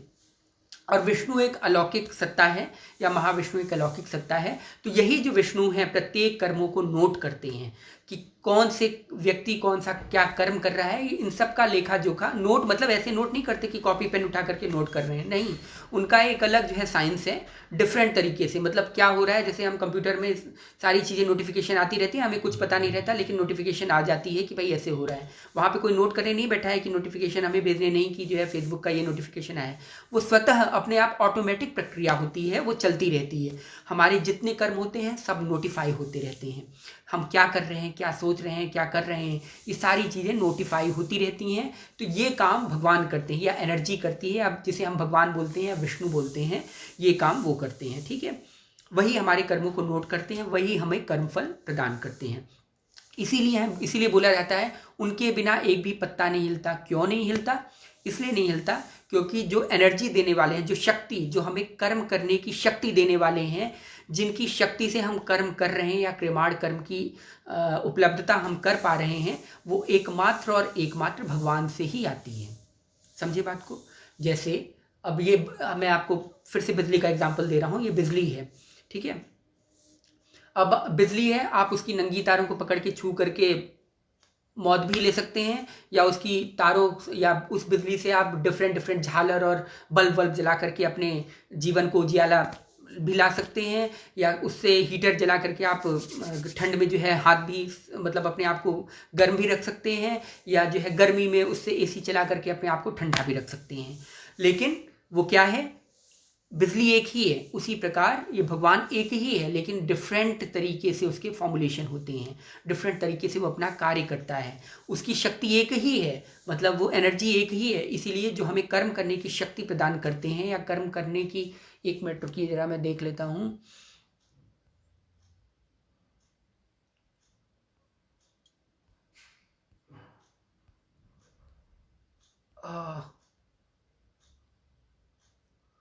बार बार लोग बोल रहे हैं आवाज़ में प्रॉब्लम आ रही है। ठीक है, चलिए फिर मैं आगे चलता हूँ। तो कर्म करने की जो स्वतंत्रता है वो तो हमें है, लेकिन हम कर्म किसकी शक्ति से कर रहे हैं, वो है भगवान। इसीलिए हम कहते हैं भगवान के बिना एक भी पत्ता नहीं हिलता, या भगवान जो है जो भी करवाता है सब भगवान करवाते हैं। देखिए, करवाता भगवान नहीं है, करवाता कौन है? देखिए, भगवान की 3 शक्तियां कही गई हैं। तो गुणात्मक शक्ति जिन्हें बोला जाता है, ये माया कहलाती हैं। इन्हें बोला जाता है सतोगुण, रजोगुण, तमोगुण। इन्हीं के अधीन मनुष्य होता है, या संपूर्ण प्राणी का चराचर जगत होता है। कुत्ता बिल्ली से लेकर के हम सभी लोग, जितने लोग हैं, ये सारे जो है इन्हीं शक्तियों के अधीन में होते हैं। कभी हम सत्वगुण के अंतर्गत होकर के काम करते हैं, कभी हम, एक मिनट, ठीक है, अब मैं नॉर्मल हो जाता हूँ, मतलब ये ले लेता हूँ क्योंकि हो सकता है इससे प्रॉब्लम आ रही हो। कभी हम इन शक्ति, मैं क्या बता रहा था, हाँ, कभी हम सत्वगुण के अधीन होकर के काम करते हैं, कभी रजोगुण के अधीन होकर के काम करते हैं, कभी तमोगुण गुण के अधीन होकर के काम करते हैं। तमोगुण के अधीन पे होकर के काम करेंगे तो हम सिर्फ पाप ही करेंगे और हमें नारकी योनियां ही मिलेंगी। नारकी योनियां अर्थात जहाँ पे हमें कर्मफल को भुगवाया जाएगा, अर्थात ये आपको ये मच्छर वच्छर जो ये सब जितनी योनियां हैं, कुत्ता बिल्ली गधे सुअर, इन सब योनियों को हमें तमोगुण जब हम काम करते हैं तब उसमें हम जाते हैं। रजोगुण काम करेंगे तब हमें मनुष्य शरीर मिलता है, और जब हम सतोगुण काम करेंगे, सत्वगुण के अधीन होकर के काम करेंगे, जब उपवास तप नियम दान धर्म व्रत इत्यादि करेंगे, तब हमें देवताओं का शरीर मिलता है। देवताओं का शरीर ऐसा नहीं होता, या टीवियों में जो दिखाते हैं वैसा नहीं होता, वो तो परिकल्पना कही गई है। उनका कोई शरीर नहीं होता, वे दिव्य रूप से होते हैं, सूक्ष्म शरीर से होते हैं, वो अशरीरी होते हैं। ऐसे ही हम जो है जो कार्य करते हैं, जो मनुष्य शरीर हम प्राप्त करते हैं, वो रजोगुण धर्म के अंतर्गत आकर के करते हैं, इसीलिए हमें ये शरीर मिलता है। तो इन तीनों शक्तियों के अधीन होकर के मनुष्य काम करता है। तो ये शक्तियां किसकी होती हैं? भगवान की होती हैं। तो इसीलिए हम बोल देते हैं कि भगवान के बिना एक भी पत्ता नहीं हिलता, या भगवान ने ही करवाया है। भगवान नहीं करवाते, करते हम ही हैं, लेकिन इन शक्तियों के अधीन होकर के करते हैं। लेकिन ये शक्तियां हमसे कैसे काम करवाती हैं, अब सुनिए। इसीलिए बोला जाता है अपने आहार पर, अपने संयम पर, अपने विचार पर, अपने इन सब चीजों पर बहुत ध्यान रखिए। हम कैसे चल रहे हैं, कैसे बैठ रहे हैं, या क्या कर्म कर रहे हैं, शुभाशुभ कर्म कैसे कर रहे हैं, अपनी बुद्धि को कहाँ लगा रहे हैं, दारू शराब में लगा रहे हैं या भगवान के चरणोदक में लगा रहे हैं, इन सब का बहुत असर पड़ता है। ये जो आहार है, खान पान है, ये सारे हमारे विचार को बनाती है। मतलब हमें कभी सतोगुण के हार्मोन्स निकालेगी, कभी हमारे रजोगुण के हार्मोन्स निकालेगी, कभी तमोगुण के हार्मोन्स निकालेगी। जब हम सात्विक भोजन करते हैं, शुद्ध आचार, शुद्ध नियम, शुद्ध चीज़ों का पालन करते हैं, तब हमें सतोगुण की प्रधानता होती है शरीर में सतोगुण की प्रधानता होगी तो उसी अनुरूप हार्मोन्स निकलते हैं, अच्छे हार्मोन सिक्रीशन होंगे। जब अच्छे हार्मोन सिक्रीशन होंगे तो हम शुभ कार्य में लगते हैं, हमारी बुद्धि शुचित होती है, अच्छी होती है, जिसकी वजह से हम अच्छे अच्छे काम करते हैं। ठीक, इसकी वजह से हम सतोगुण के अंतर्गत होकर के काम करते हैं। फिर अगर हम रजोगुण की चीज़ें खाएंगे, या रजोगुण तमोगुण या रजोगुण की प्रवृत्ति में रह रहे हैं, रजोगुण के लोगों से मिल रहे हैं, या रजोगुण की चीज़ें को कर रहे हैं, तब हमें क्या होगा? हमारे अंदर वही सिक्रीशन होगा। देखिए, बॉडी का जो सिक्रीशन है, या बॉडी के जितने हमें जो भी सुख दुख मिलता है, सब हार्मोन्स के सिक्रीशंस पे निर्भर करता है। हमें कितने प्रकार का सुख मिलना है, कितना सुख मिलना है, कब हमें हंसना है, कब बोलना है, कब क्या करना है, सब कुछ हार्मोन्स पे डिपेंड है। जैसे जैसे हार्मोन्स जिस हिसाब से सिक्रीशंस होते हैं, ऊजिंग होती है इनकी, उसी प्रकार से हमें सुख का आभास होता है, हमें दुख का आभास होता है। या हम हंसे, मुस्कुराए, डरे, और मतलब ये सब किया, जैसा भी जो भी हमारे जितनी भावनाएं बनती हैं, सब इन्हीं हार्मोन्स का कमाल होता है। इसीलिए बोला जाता है जैसा अन्न वैसा मन, जैसा अन्न खाओगे वैसा ही मन बनेगा। आजकल तो कुछ भी लोग खा लेते हैं, कभी भी कहीं भी कुछ भी, अनाप शनाप, क्या भक्ष्य है, उसको बिना देखे खा लेते हैं। फिर बोलते हैं कि जी जो है हमारे शास्त्रों में तो ये लिखा है। अरे भाई, तुम खा क्या रहे हो? तुम्हारी बुद्धि कैसे बनी? सोचने विचारने की क्षमता कैसे बनी? अब तुम उस बुद्धि से उस शास्त्रों का अर्थ कर रहे हो तो यही पाओगे। फिर क्या करोगे? थूकोगे शास्त्रों पर, जलाओगे उनको बोलोगे कि बेकार है शास्त्र, क्योंकि अपनी बुद्धि से लगाए हो। और तुम्हारी बुद्धि कैसे बनी है? दूषित अन्न खा करके, कुछ भी अंड बंड खा रहे हो, कैसे भी खा रहे हो, किस आचार से, किस व्यवहार से उस व्यक्ति ने उस अन्न को बनाया है, किस दूषित प्रणाली से, किस पानी का उपयोग किया है, कौन से मसाले का उपयोग किया है, क्या डाला है, कैसे बनाया है, किस आवेश में था जब वो बना रहा था, क्या क्रोध में था, क्या बड़े प्रेम से बना रहा था, क्या बड़े जो है दुख से बना रहा था, डर से बना रहा था, भय से बना रहा था, कैसे बना रहा था, इसका बहुत असर अन्न पे पड़ता है। जब वही अन्न, और अन्न कहाँ से आया है? हो सकता है वो व्यक्ति चोरी करके लाया हो सकता है जिस घर में हम अन्न खा रहे हो वो बड़े दूषित तरीके से आ रहा हो, कुछ अनर्गल काम करके आ रहा हो, किसी का दिल दुखा करके आ रहा हो, या गरीबों का खून चूस करके आ रहा हो। तो वह जैसा हम अन्न खाएंगे, उसी प्रकार की बुद्धि, उसी प्रकार के विचार, उसी प्रकार के हृदय, उसी प्रकार का चित्त, उसी प्रकार की सूक्ष्म मनोवृत्तियां हमारी बनती चली जाती हैं। यही मनोवृत्तियां हमें आगे जाकर के हमसे कार्य करवाती हैं, या क्रियमाण कर्म में परिणत होती हैं। ठीक है, यही क्रियमाण कर्म में परिणत होती हैं। तो यही हमें कार्य करवाती हैं, यही हमें कार्य करने की शक्ति देती हैं, या हमें कार्य करने का विचार उत्पन्न करवाती हैं। अब हमें आत्महत्या करना है, क्यों करना है? क्योंकि हमने संतों का कभी जो है हम उनके पास बैठे नहीं, उनकी बुद्धि से अपनी बुद्धि को तालमेल नहीं किया। हमने किसके विषय में बैठे, जहाँ सैडेस्ट लोग थे या जहाँ पे बहुत मतलब दुखी दुखी चीज़ों का जो है वो हुआ, हमसे बार बार कोई नेगेटिविटी बात कर रहा है, सिर्फ नेगेटिविटी भर रहा है मन में, मस्तिष्क में, उसके साथ रहने से। इसीलिए इन बोला जाता है कि आप जिसके साथ उठो, जिसके साथ बैठो, जिसके साथ रहो, ये सब, इन सब का विचार करो कि किसके साथ आप रह रहे हैं, क्योंकि एक क्षण का भी कुसंग आदमी को रावण बना देता है, लेकिन 23 मतलब आप हजारों वर्ष का जो है जो वो राम नहीं बना पाता। तो इसीलिए इन सब चीज़ों की बहुत महत्ता है।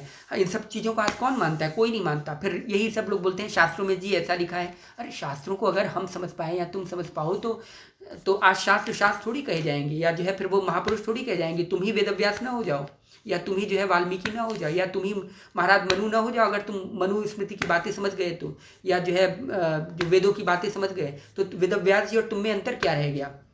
मतलब तुम्हारी बुद्धि और वेदव्यास जी की बुद्धि बराबर है अगर तुम वेदव्यास जी को समझ गए। तो इसीलिए हमें कोई भी अपने शास्त्रों को, अपने जिसका भी अध्ययन करें, हम ऐसे आप्त महापुरुषों के संसर्ग में होकर के पढ़ें, जो हमें अच्छी निर्मल बुद्धि बता करके उसके कूट का अर्थ बताए। फॉर्मूले के हिसाब से लिखे रहते हैं, जितने वेद शास्त्र पुराण जितनी चीज़ लिखी सब फॉर्मूले के हिसाब से लिखे हुए हैं। उन्होंने सूर्य को निगल लिया हनुमान जी ने, या उन्होंने जो है सूर्य को रोक दिया कि आज सूर्य उदय नहीं होगा, तो इसका क्या अर्थ है, क्या मतलब पृथ्वी घूमना बंद कर दी कि सूर्य नहीं होगा उदय होगा। तो यही सब चीजें, अगर पृथ्वी घूमना बंद कर दी तो सृष्टि में प्रलय आ जाएगा।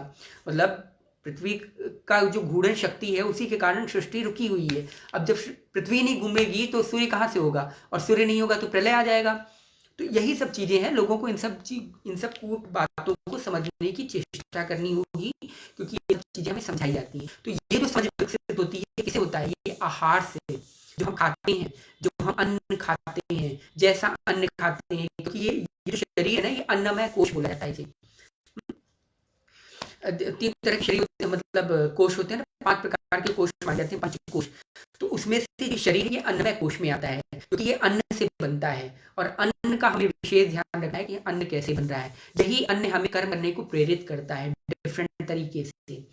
ठीक है, हम जो सोचते हैं, हम क्या पढ़ रहे हैं, वो सारे हमें कर्म करने को बाध्य करता है। हम क्या वामपंथी किताब पढ़ रहे हैं या अपने आप महापुरुषों के संसर्ग में होकर के किताब पढ़ रहे हैं, तो दोनों का असर पड़ता है। वामपंथी पढ़ेगा नास्तिक बनेगा, वो तुरंत अपने देवताओं को गाली, अपने भगवानों को गाली, मंदिरों को गाली, और तुरंत सेकुलर का राग अलापेगा। लेकिन जब हम अपने शास्त्रों को संतों के हिसाब से पढ़ेंगे, या जो आप महापुरुष या सदग्रंथों के हिसाब से पढ़ेंगे, तब हमें हमारे अंदर वो जागृति आएगी, तब हमें जो है जो सत्य का आभास होगा, तब हम उसको प्राप्त कर पाएंगे ज्ञान को। इसीलिए कर्म की प्रधानता को इसीलिए बोला गया है, कर्म प्रधान है। और कर्म किसके कारण प्रधान है, ये जो हम खाते हैं, आचार विचार, रहन सहन, आहार विहार, इसके कारण हमारा कर्म प्रधान है। एक मिनट,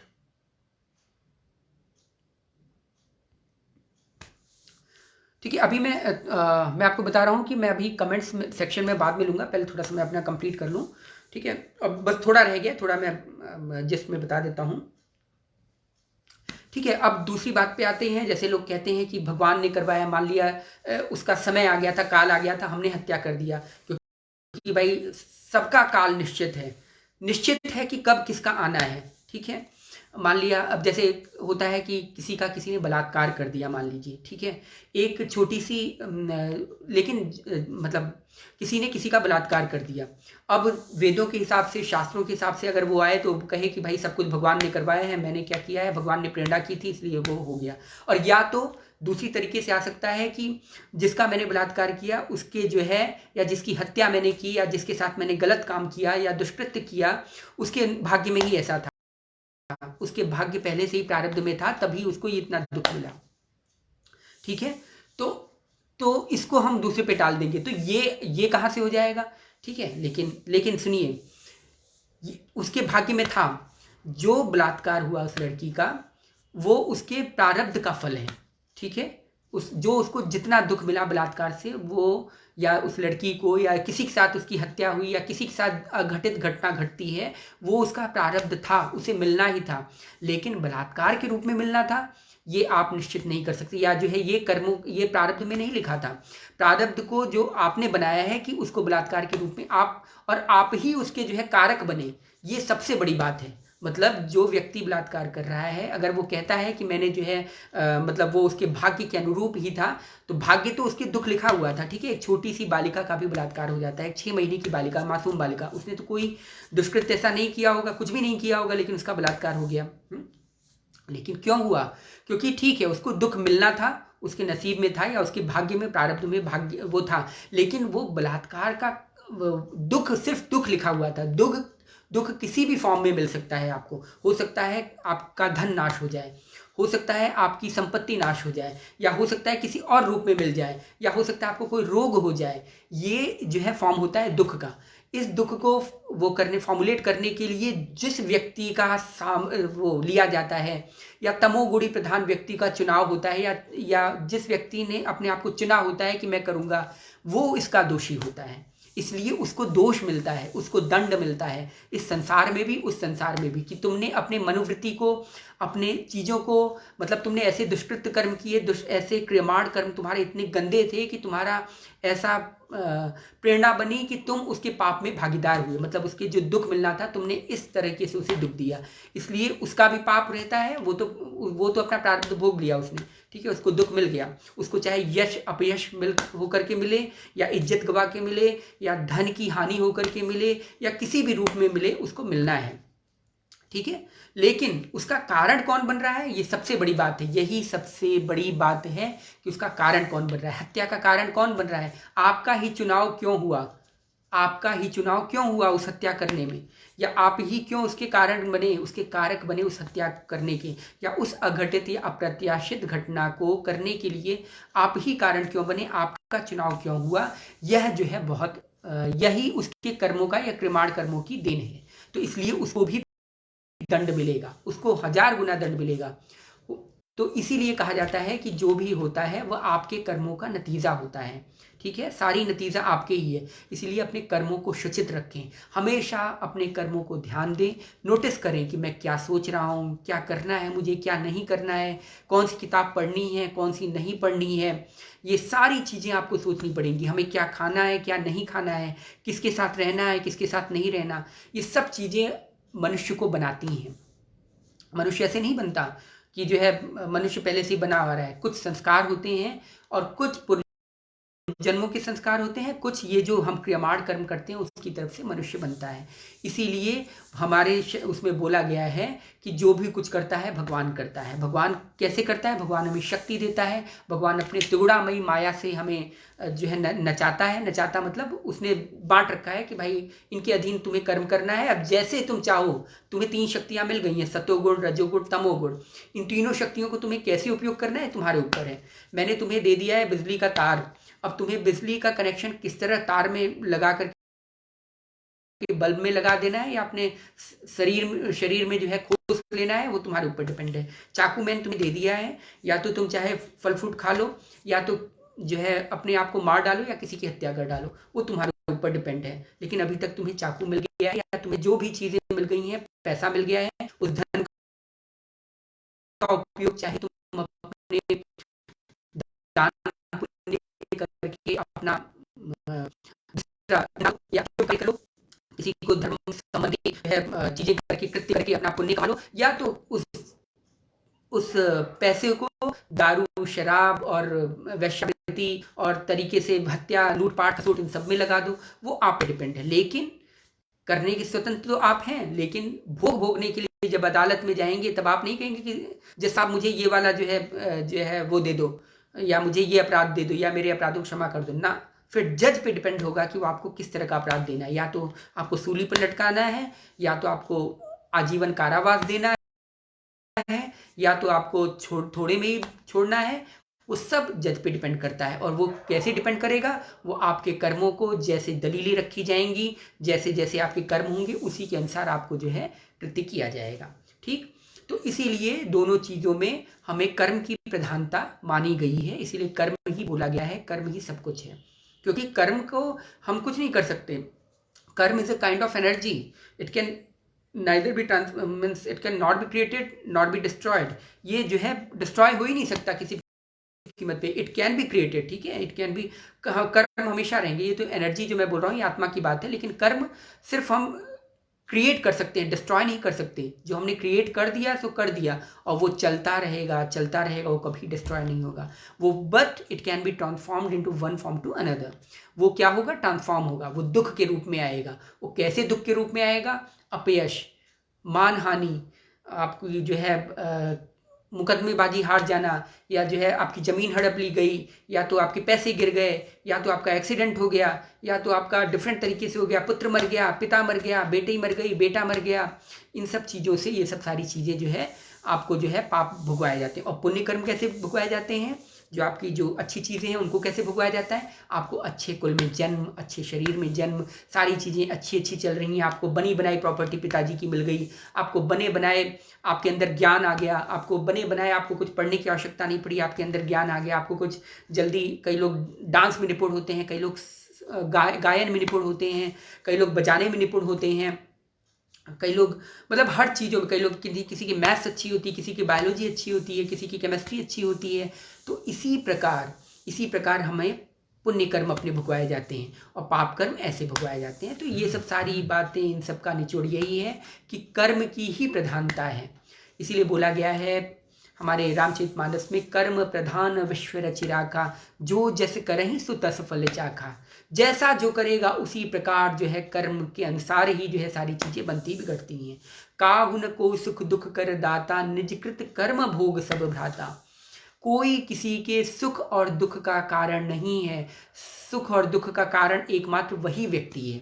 लोग कहते हैं ना कि जी हमारे साथ उसने गलत कर दिया, ना, उसने गलत नहीं किया है, आपने खुद इस तरह की चीजें क्रिएट की हैं। लोग बोलते हैं ना हमें धोखा मिल गया, धोखा कहीं नहीं मिलता। धोखा आपका लालच करवाता है, आपका लोभ, कहीं किसी में लोभ हो जाएगा। जैसे आजकल लोगों के बैंक क्यों लुटते हैं, जी आपको इतने मिल जाएंगे, या हम आपको एप्पल का आईफोन भेज रहे हैं, इतने पैसे डलवा दीजिए। आपने एप्पल के आईफोन के जो है रूप में सोचा कि आईफोन मिलने वाला है मुझे, आपने तुरंत जो है उस अकाउंट में डाल दिए, या तुरंत ऐसे कोई चीज़ें कर दी जिसकी वजह से उसका लाभ हो गया। तो कोई लुटता वुटता नहीं है, सब अपने आप से लुटते हैं। मतलब कोई किसी के सुख दुख का कारण नहीं है, सब अपने अपने कर्मों के हिसाब से, अपने अपने जो हमने क्रियमाण कर्म किए होते हैं उसके हिसाब से हम कर्म के फलों का भोग करते हैं। तो इसीलिए हमें बोला जाता है कि सिर्फ कर्म करो और तुम फल की इच्छा मत करो, क्योंकि फल की इच्छा, क्योंकि फल का जो मतलब जो शक्ति है, जो कंट्रोलिंग पावर है, वो सिर्फ भगवान के हाथ में। फल की कंट्रोलिंग पावर हमारे हाथ में नहीं। इसलिए कर्म करते रहो अर्जुन या मनुष्यों, कर्म करते रहो, ये चिंता मत करो, कर्म तुम्हारे कहीं नहीं जाएंगे। ऐसा नहीं है कि पाप कर्म तुम्हारा या पुण्य कर्म जो तुमने किया तुम सोचो कि है अब मैंने जो पुण्य कर्म किया था वो कहाँ चला गया ना, उसकी चिंता करने की कोई आवश्यकता नहीं। वो सब कुछ एक्यूमुलेट हो रहा है, एक जगह इकट्ठा हो रहा है, एक जगह उसकी होर्डिंग हो रही है। वो धीरे धीरे जब आपका समय आएगा तो उसी कर्म फलों में से आपको पाप और पुण्य दोनों भुगवाए जाएंगे। इसीलिए कर्म फल की प्रधानता, कर्म की प्रधानता बोली गई है। लेकिन इस साथ में ये भी बोला गया है, भाग्यम फलत न विद्याम न च पौरुषम। भाग्य फलित होता है, न विद्या न पौरुष, कुछ नहीं फलित होता। इसका कारण क्या, भाग्य इसलिए फलित होता है, कई आपने देखा होगा, कई विद्या मार्तंड घर में ही पड़े रहते हैं, ऐसे ही बिल्कुल आप समझिए बिल्कुल दयनीय स्थिति होती है उनकी। उनके मतलब उनको न धन की प्राप्ति होती है, न यश की प्राप्ति होती है, न किसी चीज़ की प्राप्ति होती है। तो ये क्या है, ये उनके कर्मफल का है। उनके पास विद्या अथाह है, ज्ञान अथाह है, लेकिन उनको कोई भी पूछने वाला नहीं। और यहाँ पे एक कन्हैया कुमार जैसे छोटे से निकृष्ट प्राणी को लोग आसमान पे उठा करके पूज जाते हैं। तो ये सब क्या है, ये सब कर्म फलों का प्रारब्ध होता है। तो इसीलिए बोला जाता है भाग्यम फलति विद्याम न च पौरुषम। लेकिन कर्म हमें ही करना है, कर्म से हम बच नहीं सकते। हमें या तो अच्छा कर्म करना पड़ेगा या तो बुरा कर्म करना पड़ेगा। ऐसा नहीं कि हम पेंडिंग में रहेंगे, हम बिल्कुल स्टेबल कंडीशन में रहेंगे, ऐसा हो ही नहीं सकता। हम रह ही नहीं सकते। हम बिल्कुल एक क्षण को भी कर्म किए बिना अकर्मा हम नहीं रह सकते। इसीलिए बोला गया या तो पाप करो या तो पुण्य करो, ये तुम्हारे ऊपर निर्भर है। लेकिन हमेशा शुभ और सुचित कर्म करते चलो, क्योंकि अगर तुम्हें दुख निवृत्ति करनी है, अपने दुखों से, पीड़ा से मुक्ति पानी है, तो हमेशा हमेशा पुण्य करते चलो, पुण्य करते चलो। पुण्य क्या, और पुण्य की परिभाषा भी हमारी किसी भी धर्म ग्रंथ में नहीं बताया गया है कि इस अमुक कर्म करने से तुम्हें यश मिलेगा, या अमुक कर्म करने से तुम्हें पुत्र की प्राप्ति होगी, या अमुक कर्म करने से तुम्हें ये सब होगा। हमारे शास्त्रों में ये सब कुछ बताया गया है। अब तीसरा, अब लास्ट क्वेश्चन आता है, इसके बाद बंद कर दूंगा, आप भी बोर हो रहे होंगे। इसके बाद आता है कि जो कर्म फल की प्राप्ति होती है, एक मिनट,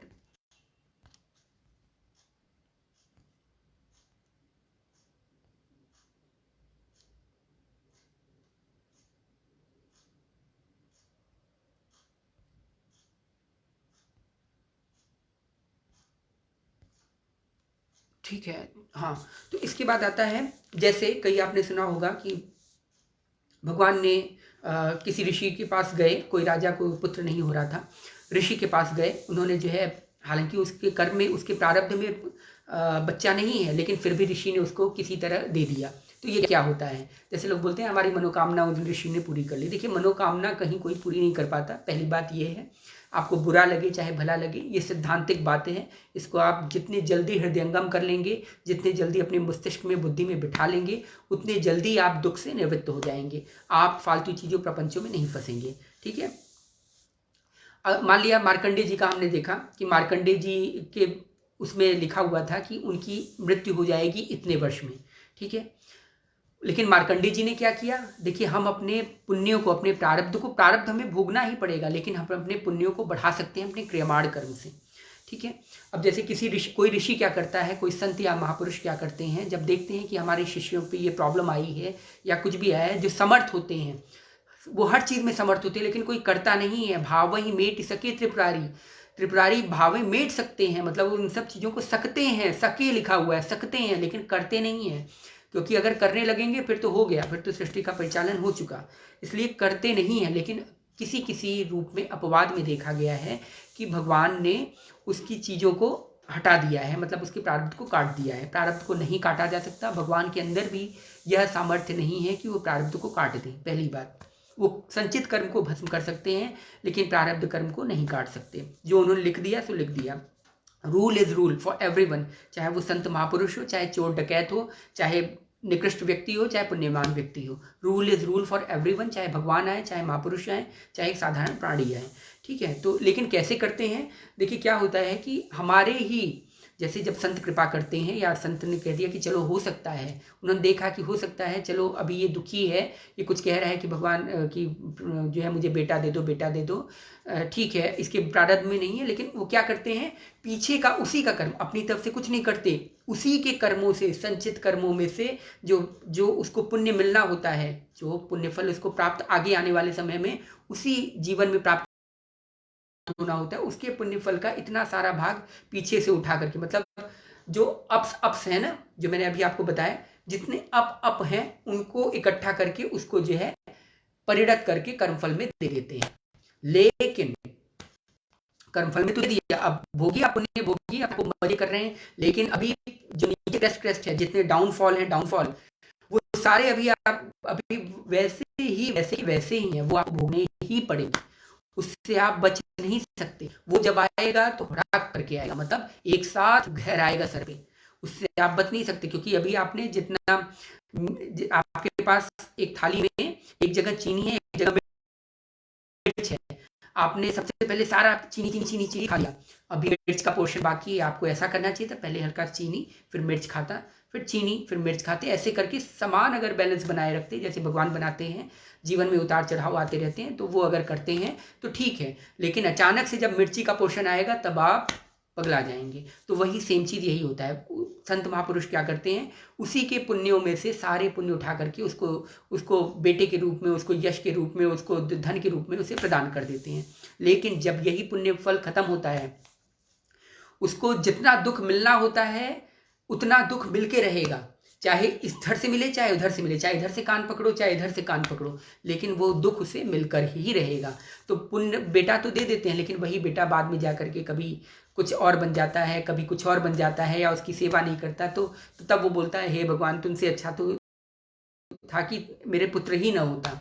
तो जो ये करते हैं, लेकिन अगर संत महापुरुष दे रहे हैं तो कुछ समय के लिए पुत्र दे देते हैं, लेकिन अचानक से उसका वियोग देते हैं, ताकि उस बंदे को वैराग्य हो जाए। वैराग्य होने के बाद वो भगवत क्षेत्र में चल पड़े। और भगवान इसलिए भी देते हैं, या संत महापुरुष इसलिए भी प्रारब्ध सॉरी ये सब बेटा बेटी या जो है भक्त के कहने पे दे देते हैं, भक्त या जो है कोई पुण्यवान व्यक्ति उसके कहने पे दे देते, क्योंकि भक्त ये सब डिमांड नहीं करेगा, भक्त ये सब कभी डिमांड नहीं करेगा। हाँ, पुण्यवान व्यक्ति जिसको जो अब भक्ति मार्ग पर चला हुआ है अभी, वो डिमांड कर सकता है कि मुझे ये चाहिए, मुझे ये दे दो भगवान, किसी तरह दे दो, तो भगवान दे देते हैं कि चलो हो सकता है इसकी बदौलत ये जो है धीरे धीरे धीरे धीरे भगवत मार्ग पे चल पड़े, तो उसके हिसाब से उसको दे देते हैं, लेकिन उसके कर्मफल से ही देते हैं, और उसको कर्मफल जो अभी उसका पुण्य पाप वाला होता है वो उसको भोगना ही पड़ेगा या पड़ता है। तो कभी ये मत सोचिए कि हम इससे बच गए और हमारा प्रारब्ध कट गया। प्रारब्ध कोई भी नहीं काट सकता, ये स्वर्ण अक्षरों में यह बात नोट कर लीजिए, चाहे भगवान हो, चाहे संत हो, चाहे महापुरुष हो,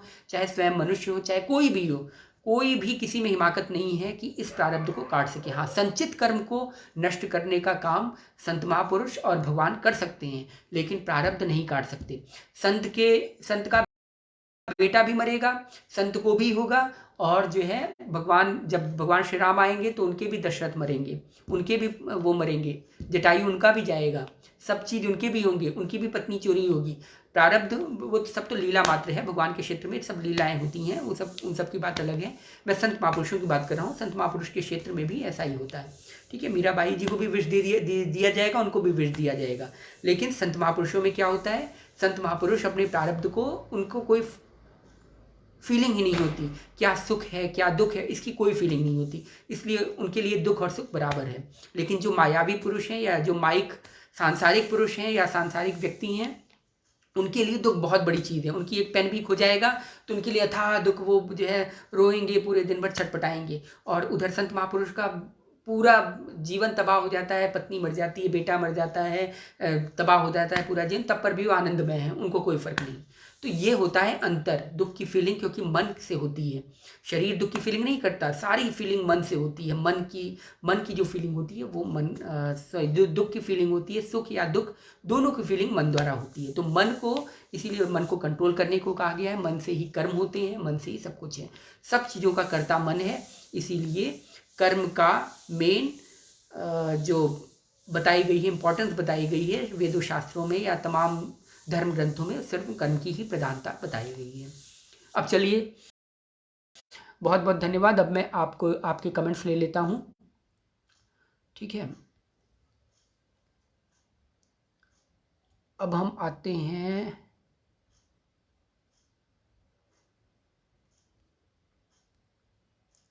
कमेंट, सब नॉर्मल कमेंट्स आ रहे हैं अभी।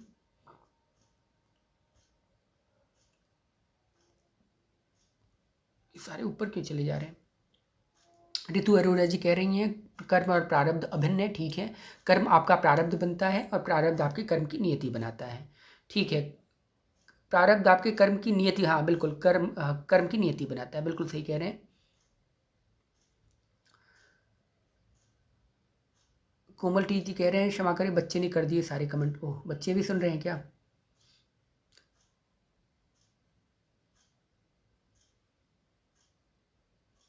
क्या पूर्वजों के द्वारा किए कर्म हमें प्राप्त होते हैं? भाई नहीं, पूर्वजों के द्वारा किए कर्म हमें नहीं प्राप्त होते हैं। देखिए, अमित बी तिवारी जी का क्वेश्चन है, क्या पूर्वजों के द्वारा किए कर्म हमें प्राप्त होते हैं?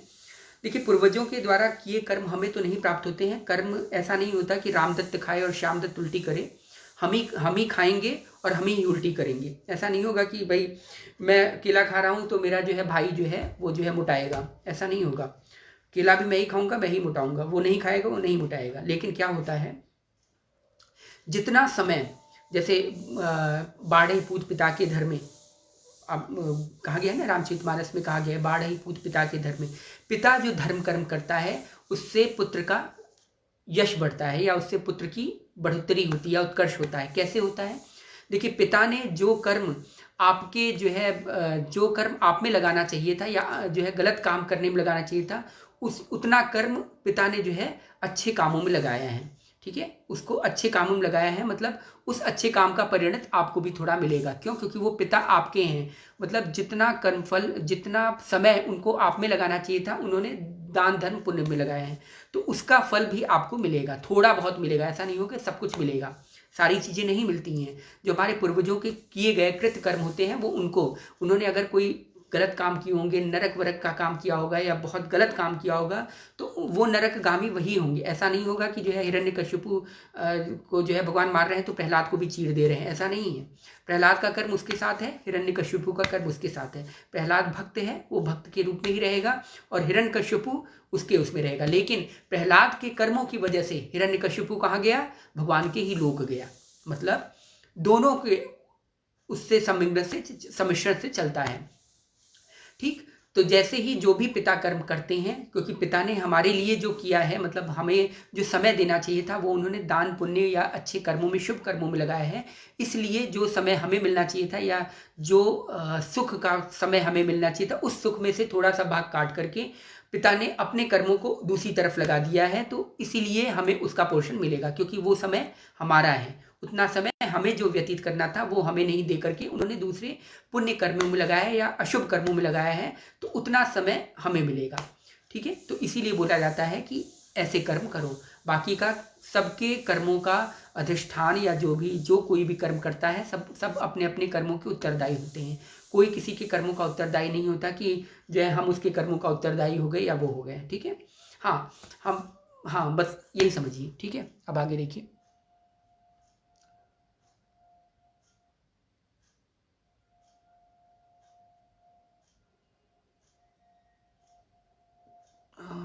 कहाँ पे चला जा रहा है? यदि कोई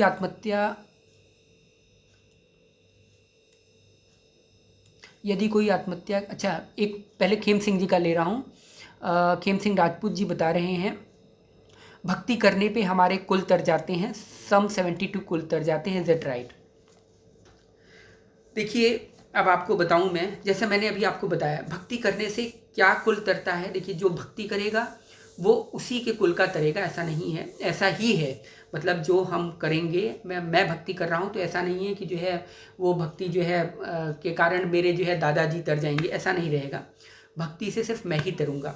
ठीक है, हाँ, मेरे कुछ कर्म फलों का उनको भी मिलेगा। क्यों? क्योंकि मेरे दादाजी ने जो मेरे लिए, मतलब आप समझिए, क्योंकि मैं उनका अंश हूँ, उन्होंने जो है मुझे पैदा किया है, मतलब अब मेरे पिताजी को पैदा किया है प्लस उनको किया है। ठीक है, अब जो उन्होंने जितना धन या जितना धन बटोरा है तरह तरह के काम करके उनसे, या उन्होंने अशुभ कर्म करके मान लीजिए तो उन्होंने धर्म बटोरा है, उन धन से मेरे पिताजी बढ़े। ठीक है, बढ़ गए मेरे पिताजी ने वो धन मुझ पे लगाया। अब वो धन शुद्धिकरण हुआ। मान लीजिए मैं बहुत बड़ा भक्त बन गया और मैं भक्ति कर रहा हूँ, तो उस धन का जो शुद्धिकरण हुआ, तो जितने धन का पोर्शन मैंने उनका शुद्धिकरण किया है या जितने पोर्शन धन से मेरा जो है मुझे अच्छी चीज़ें मिली हैं या रिसोर्सेज अच्छे मिले हैं, उसका फल उनको प्राप्त होगा। उतना ही बस फल प्राप्त होगा। लेकिन ऐसा नहीं होगा कि वो भी भगवत प्राप्त कर लेंगे या भगवत प्राप्ति के मार्ग पर चल लेंगे या वो भी मुक्त हो जाएंगे, ऐसा नहीं। मुक्त केवल मैं ही हूँगा, न मेरे पिताजी होंगे न मेरा बच्चा होगा आगे जो चल के। मुक्त केवल मैं ही हूँगा अगर मैं उस तरह करूँगा। हाँ, अगर मैं पाप करता हूँ, बहुत घोर पाप करता हूँ, तब पर भी उस पाप का अंश उनको भी जाएगा, क्योंकि उतना धन उतना समय उन्होंने मेरे ऊपर व्यतीत किया था, मतलब मेरे पिताजी पे, फिर मेरे पिताजी ने उनका समय लेकर के उसको मेरे ऊपर व्यतीत किया, क्योंकि जितना समय उन्हें भगवत विषय क्षेत्र में लगाना चाहिए था उतना पोर्शन उन्होंने अपने बेटे पे लगाया। ट्रांसफर हुई एनर्जी, उतना समय उस समय ट्रांसफर हुआ, उतना समय मेरे पिताजी ने जो है मुझ पे लगाया। ठीक, अब मैंने उस समय का क्या किया, जो उन्होंने समय मुझे लगाया है मेरे ऊपर, मेरे परवरिश में सारे लगाए, उसको मैंने भक्ति मार्ग में लगा दिया। तो जितना समय मैंने भक्ति मार्ग में लगाया मैं तरह, उतना समय उनको पुण्य का मिलता चला जाएगा। इसीलिए बोला जाता है कि अपने पूर्वज, जब भी हम गलत काम करते हैं तो हमारे पूर्वज रुष्ट होते हैं। क्यों रुष्ट होते हैं? इसीलिए क्योंकि फिर वो मतलब ये होता है, ये सोचेंगे कि जो है भाई हमने जो ये नरक का काम कर रहा है या जो ये गलत काम कर रहा है, क्या मैंने इसीलिए इसे पैदा किया था, या मैंने अपना जीवन व्यतीत करके, मतलब भगवान की तरफ मन न लगा करके पूरे संसार में गधों की तरह वो करके सारी इकट्ठा किया, मैंने पैसे इकट्ठे किए, धन जमीन जायदाद इकट्ठे किए, क्या इसी के लिए इकट्ठा किया था कि ये गलत काम करेगा? तो अब जब तुमने इकट्ठा किया, तुमने अपना समय बर्बाद किया, तो उस समय का भोगो। जो तुमने समय बर्बाद किया, अगर उससे गलत कृत्य होता है, या जो तुमने समय, जो एनर्जी तुमने वेस्ट की, अगर उस एनर्जी से तुम्हारा गलत कुछ आगे चल करके कुछ गलत होता है, तो उसका कर्मफल तुम्हें भोगना पड़ेगा, उसका अंश तुम्हें भोगना पड़ेगा। ऐसा नहीं होगा कि मैं सिर्फ किए जा रहा हूँ नरक का काम और जो है मेरे पिताजी को कुछ नहीं होगा। उनको भी भोगना पड़ेगा, क्योंकि उतना समय, जितना समय उनको जो है भगवत क्षेत्र में लगाना चाहिए था या इस मानव देह को कि कल्याण के निमित्त लगाना चाहिए था, उतना समय उन्होंने मुझ पे दिया था। ठीक, अब जब मुझको दिया था तो मैंने गलत काम किया, तो उस गलत काम का उस समय का पोर्शन उनको प्राप्त होगा। इसीलिए हाँ, हालांकि जैसे ये इसमें बोलते हैं 72 कुल तर जाते हैं, ऐसा कहीं कुछ नहीं है। वो कहने का एक आशय कहा जाता है कि हमारे 5 कुल तर जाते हैं, इसलिए तर जाते हैं क्योंकि उतना समय, जितना समय हमने दिया था उतना पोर्शन वो तर जाते हैं, मतलब उनको सही गति मिल जाती है, तर नहीं जाते हैं। तिरने का अर्थ अलग हो जाता है, तिर केवल वही जाएगा। ऐसे तो मनु और शत्रुपा से सारी संतानें हुई हैं, ठीक है, कपिल और मतलब ये अपने जितने महर्षि हुए हैं सप्तऋषि, उनसे सारी संतानें हुई हैं, तब तो सभी को तर जाना चाहिए था, तब तो सभी को तर जाना चाहिए था अगर, क्योंकि वो लोग सब महापुरुष थे, भगवत प्राप्त महापुरुष थे, लेकिन कोई नहीं तरा, सबके कर्मों का फल उनको मिलेगा। ऐसा नहीं है कि ध्रुव कोई काम कर रहा है तो उनके बाप को भी मिलेगा, ऐसा नहीं है। हाँ, जितना समय उन्होंने ध्रुव पे लगाया होगा उतना समय उनको रिबैक हो जाएगा, इसीलिए शुभ काम करने को बोला गया है। अब हाँ, इनका है, राधा रानी जी का क्वेश्चन है, यदि कोई आत्महत्या नहीं भी करेगा तो भी वो अपने टाइम पे ही मरेगा, बस उसका माध्यम बदल जाएगा। एग्जैक्टली यही उस दिन आपने भी क्वेश्चन किया था राधा रानी जी, जब आपने पूछा था कि जो है किसी ने कोई आत्महत्या करता है तो जो है क्या उसका काल आया होता है? जी हाँ, उसका काल आया होता है, तभी वो आत्महत्या करता है। बिना काल के किसी की मृत्यु एक क्षण को भी नहीं हो सकती। जो कहते हैं ना अकाल मृत्यु हुई, अकाल पकाल कुछ नहीं होता। पहली बात सुन लीजिए, ये आपको बहुत बुरा लगेगा, आप कहेंगे कि ये तो गलत बोल रहा है लड़का, लेकिन ये सिद्धांतिक तत्व है जो आपको मैं बता रहा हूँ, सिद्धांतिक सत्य है कि अकाल, बिना अकाल के किसी की मौत नहीं होती।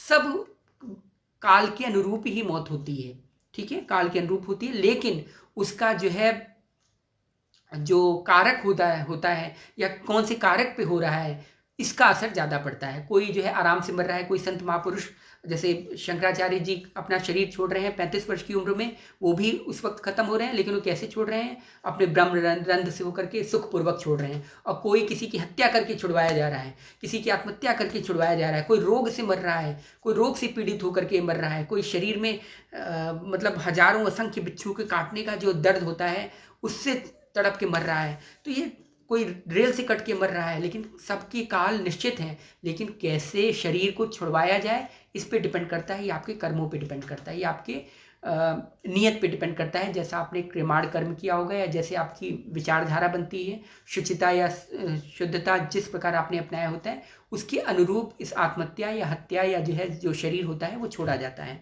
या तो आप आत्महत्या करेंगे, या तो जो है कहीं रेल से कट जाएंगे, या तो रोग से मृत्यु होगी, या तो एक्सीडेंट से होगा, या तो बड़े प्रेम से बस समाधि से समाधि चित्त होकर के ब्रह्मरंध्र से अपना जो है शरीर निकालेंगे। तो ये सब जो है डिफरेंट तरह के जो है काल के रूप होते हैं। ये क्या है? यही श्री महाराज जी ने बताया है। हाँ बिल्कुल बिल्कुल,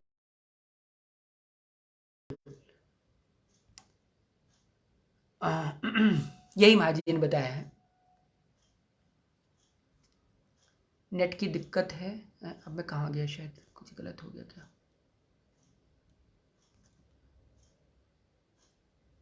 हाँ, मोहित जी बोल रहे हैं। मोहित जी बहुत अच्छे व्यक्ति हैं, ये इनकी भक्ति परक ही सारी चीज़ें, जितने लेख होते हैं सब कुछ भक्ति परक होते हैं, मुझे बहुत अच्छा लगता है। और जितने मैं भक्ति परक जो लेख लिखता हूँ या रचनाएं करता हूँ, उसको भी बढ़ चढ़ के हिस्सेदारी निभाते हैं, अपना शेयर भी करते हैं, साथ ही साथ उसको लाइक और उस पर कमेंट जरूर करेंगे। अच्छा लगता है कि लोग धीरे धीरे भगवान से जुड़े। मेरा जो मेन फोकस है यही है कि धीरे धीरे लोग दुख निवृत्ति प्राप्त होकर के सुख निवृत्ति के पे लगे। बस इसीलिए मैं भक्ति परक चीज़ें करता हूँ कि संसार में देखिए अभी इतने सारे डिस्ट्रैक्शंस हैं हर जगह, कहीं सोशल मीडिया से लेकर के डिफरेंट तरीके से डिस्ट्रैक्शंस है, लेकिन उस डिस्ट्रैक्शन में अगर कोई भगवान का थोड़ी देर भी किसी को स्मरण आ जाता है, किसी को भगवत नाम उच्चारण हो जाता है, तो ये मेरे लिए बहुत बड़ी बात है। तो इन्होंने पूछा है, वैसे तो भक्ति प्रेम का विषय है, प्रेम जिसमें आप ईश्वर का स्मरण करते हो, कर्म करते भी हैं, तो भक्ति युक्त कर्म ही श्रेष्ठ माना जाए। बिल्कुल वही कर्म, अभी कर्म का निरूपण अगर करने चलूँ मैं, अकर्म विकर्म और ये जो कर्म होता है इन सबके विषय में बहुत लंबी चौड़ी व्याख्या है, लेकिन अभी मैं इस पर नहीं जाना चाहता हूँ। तो जितना है वो जो भी कर्म है मेन कर्म जो भगवतीय कर्म माना गया है वो भगवतीय कर्म ही माना गया है। मतलब जो कर्म है आपका, जो शारीरिक धर्म है, जो मनुष्य जीवन का धर्म है, वो एकमात्र भगवतीय कर्म ही माना गया है। ये जो हम कर रहे हैं ये सारे बेवकूफ़ी वाले कर्म हैं। आप लोगों को बुरा लग रहा होगा, लेकिन है ये मूर्खता वाले कर्म, जिसको हम बड़े कहते हैं नहीं कर्म ही नहीं। भगवान ने कहा है कि कर्म ही पूजा है। अरे कर्म पूजा है, उसका कर्म का अर्थ तो समझ लो पहले। कर्म है क्या? कर्म वह है जो आपको तारने में सहायक हो। वो कर्म नहीं कि आप कुछ भी कर्म कर रहे हैं बोले कर्म ही पूजा है। अरे पूजा का अर्थ तो समझ लो, कर्म का अर्थ समझ लो, इसके बाद इस सिद्धांत पे आना। कोई कुछ नहीं समझता, सब यही जो है कर्म पूजा है, कर्म पूजा है। अरे कर्म, कौन सी कर्म की बात कही है ये तो देख लो। भागवत कौन सी कर्म की बात कह रहा है? क्या बच्चे पैदा करना ही कर्म है? यही कर्म है ना। तो ये सारे सूअर बिल्ली गधा सब कर रहे हैं। वो भी अपने खाने की जुगाड़ कर रहे हैं, वो भी अपने जो है बच्चे पैदा कर रहे हैं, सर्दी गर्मी से वो भी बच रहे हैं, अपना घर वो भी बना रहे हैं, सारे कर्म ही कर रहे हैं। ठीक है, लैट्रिन पॉटी वो भी कर रहे हैं, सांस वो भी ले रहे हैं, सब कुछ कर्म वो भी कर रहे हैं। तो हम में और उनमें अंतर क्या है? अंतर बस यही है कि उनका कर्म अलग है, हमारा कर्म अलग है। लेकिन हम अपने कर्मों को अभी जानते नहीं हैं। हम यही कर्म सोचते हैं कि बस यही संसार में अपने बीवी बच्चों नाते पोतों के बीच में रहो, यही कर्म है, और उन्हीं को पालो पोसो, यही कर्म है। अरे पालना पोसना चिड़िया भी कर रही है। आप एक छोटे से गोरैया से ही पूछेंगे ना, वो भी अपने बच्चों को पाल पोस लेती है, आपसे अच्छा पाल पोस लेती है। आप तो बहुत कुछ नहीं भी दे पाते हैं, वो पूरी सारी चीज़ अरेंज करती है। सुबह 4 बजे से उठ जाती है, 3-4 बजे से पूरा खोज के ला के अपने बच्चों को खिला पिला जाती है, और बच्चों को करके उड़ा देती है। उनसे एक्सपेक्ट भी नहीं करती कि तुम मेरे बुढ़ापों में सेवा करोगे या नहीं। तुम तो बुढ़ापे में एक्सपेक्टेशन भी होती है हमारी कि हम इसीलिए बढ़ा रहे हैं बच्चों को कि हमारी बुढ़ापे में सेवा करेगा या हमारी बात मानेगा। तो ये कर्म नहीं है। खैर, कर्म के विषय में मैं बहुत बाद में बताऊँगा किसी। हाँ, पर भैया भक्ति न करने पर क्या दंड मिलेगा सूक्ष्म शरीर को, इसका वर्णन भी कीजिएगा किसी सेशन में। बिल्कुल बिल्कुल, मैं इसका जो है मैं सूक्ष्म शरीर, कारण शरीर और जो स्थूल शरीर है इसके विषय में थोड़ा सा मैं आपको बाद में बताऊंगा किसी डिफरेंट सेशन में। जो आगे आने वाला सेशन होगा उसको मैं लेता हूँ इसमें। ठीक है, मैं इस मोहित जी के इस क्वेश्चन को मैं उस वाले सेक्शन में बताऊँगा।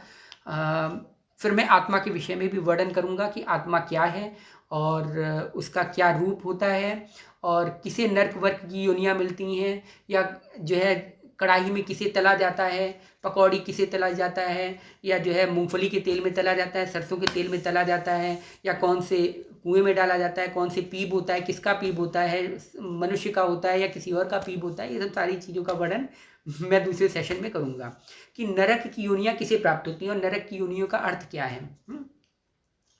कौन सी शरीर को भुगवाया जाता है, क्या क्योंकि इस शरीर को तो हम यहाँ छोड़ जाते हैं, फिर नरक में कौन सी शरीर को भुगवाया जाता है, स्वर्ग में हम अप्सरा का जो डांस देखते हैं कौन से शरीर में होता है, या जो है जो हम लोग देवताओं की योनियाँ प्राप्त करते हैं अप्सरा के डांस वगैरह, ये कौन से शरीर में होता है। ये सब जो आप लोगों के मन में बहुत सारी वो है ना, ये जो टीवी में देख देख के लोगों ने अपने मन में भ्रांतियाँ उत्पन्न कर ली हैं, उन सब भ्रांतियों पर मैं उस दिन विवेचन करूँगा। ठीक है, अब है आत्महत्या का दंड उसे इसलिए मिलता है क्योंकि उसने गलत माध्यम चुना है। बिल्कुल बिल्कुल, इसीलिए मिलता है। अगर वो ये माध्यम न चुनता तो आत्महत्या से मृत्यु न होकर उसकी नेचुरल डेथ होती। बिल्कुल, डेथ बिल्कुल कंफर्म है। कोई भी डेथ, चाहे आप कोरोना से मरें, चाहे आप हार्ट अटैक से मरें, चाहे आप बिजली के नंगे तारों से मरें, चाहे शरीर पे मरें, चाहे वृद्धावस्था में मरें, किसी भी हिसाब से मरें, काल निश्चित है। बट वो किस माध्यम से होगा, आपने कौन से माध्यम को चूज़ किया, आपके क्रमाण कर्म ने कौन से माध्यम से चूज़ किया है, ये इस पर डिपेंड करता है। बाकी का अब काफ़ी लोग कम भी हो गए हैं, और ओह मेरे ख्याल से मैं ज़्यादा बोल दिया, बहुत टाइम भी हो गया, 11 बजने को हो रहे हैं। हाँ, 10:45 हो रहे हैं। तो मैं अपना वो भी करता हूँ। अगले सेशन में मैं इसी को लूँगा, आत्मा किसे कहते हैं, शरीर छोड़ने के बाद आत्मा का क्या होता है, और कौन से पकौड़े में तला जाता है, या उसका पकौड़ा बनाया जाता है, या कौन से तेल में तला जाता है, या 28 तरह की जो नरक की बात कही गई है वो क्या है, और कैसे शरीर मिलता है, क्या होता है। इन सब चीज़ों का विवेचन मैं अगले भाग में करूँगा। और नेक्स्ट सेशन में इसका भी मैं विवेचन करूँगा कि ये जो रोग होते हैं, जो जैसे हमें जो रोग मिलता है जिससे हमें शरीर छुटवाया जाता है, या जीवन में जो रोग आते हैं वो कैसे रोग होते हैं, क्या होते हैं, इन सब पे भी विवेचन मैं अगले भाग में करूँगा। तब तक के लिए आप सबको बहुत बहुत धन्यवाद, जिन्होंने अंत तक जो मेरे साथ रहे हैं, जिन्होंने इस सेशन को सुना है और बड़ी गंभीरता से सुना है, अपना समय दिया, अपना अमूल्य समय दिया। नहीं तो इतना समय किसके पास है कि 9 बजे से लेकर के 10:45 तक उन्होंने मुझे अपना अमूल्य समय यहाँ पे दिया। उसके लिए मैं आप सभी लोगों का हृदय से आभारी हूँ, बहुत बहुत अभिनंदन। और जब आप लोग आते हैं तभी मुझे आगे कुछ कहने का मौका मिलता है या आगे टॉपिक्स रखने का वो मिलता है। हाँ, कभी कभार बीच में ये होता है जहाँ मैं थोड़ा सा अटक इसलिए जाता हूँ क्योंकि बीच बीच में कमेंट्स आता रहता है, और कमेंट सेक्शन पे जैसे ही मेरी नज़र पड़ती है तो आधा ध्यान उस पर चला जाता है, आधा ध्यान मेरे जो है लेक्चर पे रहता है। तो इसीलिए जो है थोड़ी डिस्ट्रैक्शन हो जाती है। लेकिन अगले सेशन से मैं इसको जो है थोड़ा सा इसको वो करने की, ओवरकम करने की कोशिश करूँगा। तब तक के लिए आप सभी से अनुमति चाहूँगा। तब तक के लिए मैं बस लास्ट में यही कहूँगा, भज गोविंदम भज गोविंदम गोविंदम भज मूढ़मते। तब तक के लिए बहुत बहुत धन्यवाद। जय श्री राधे, जय श्री कृष्णा, जय श्री राम, जय शिव शंकर।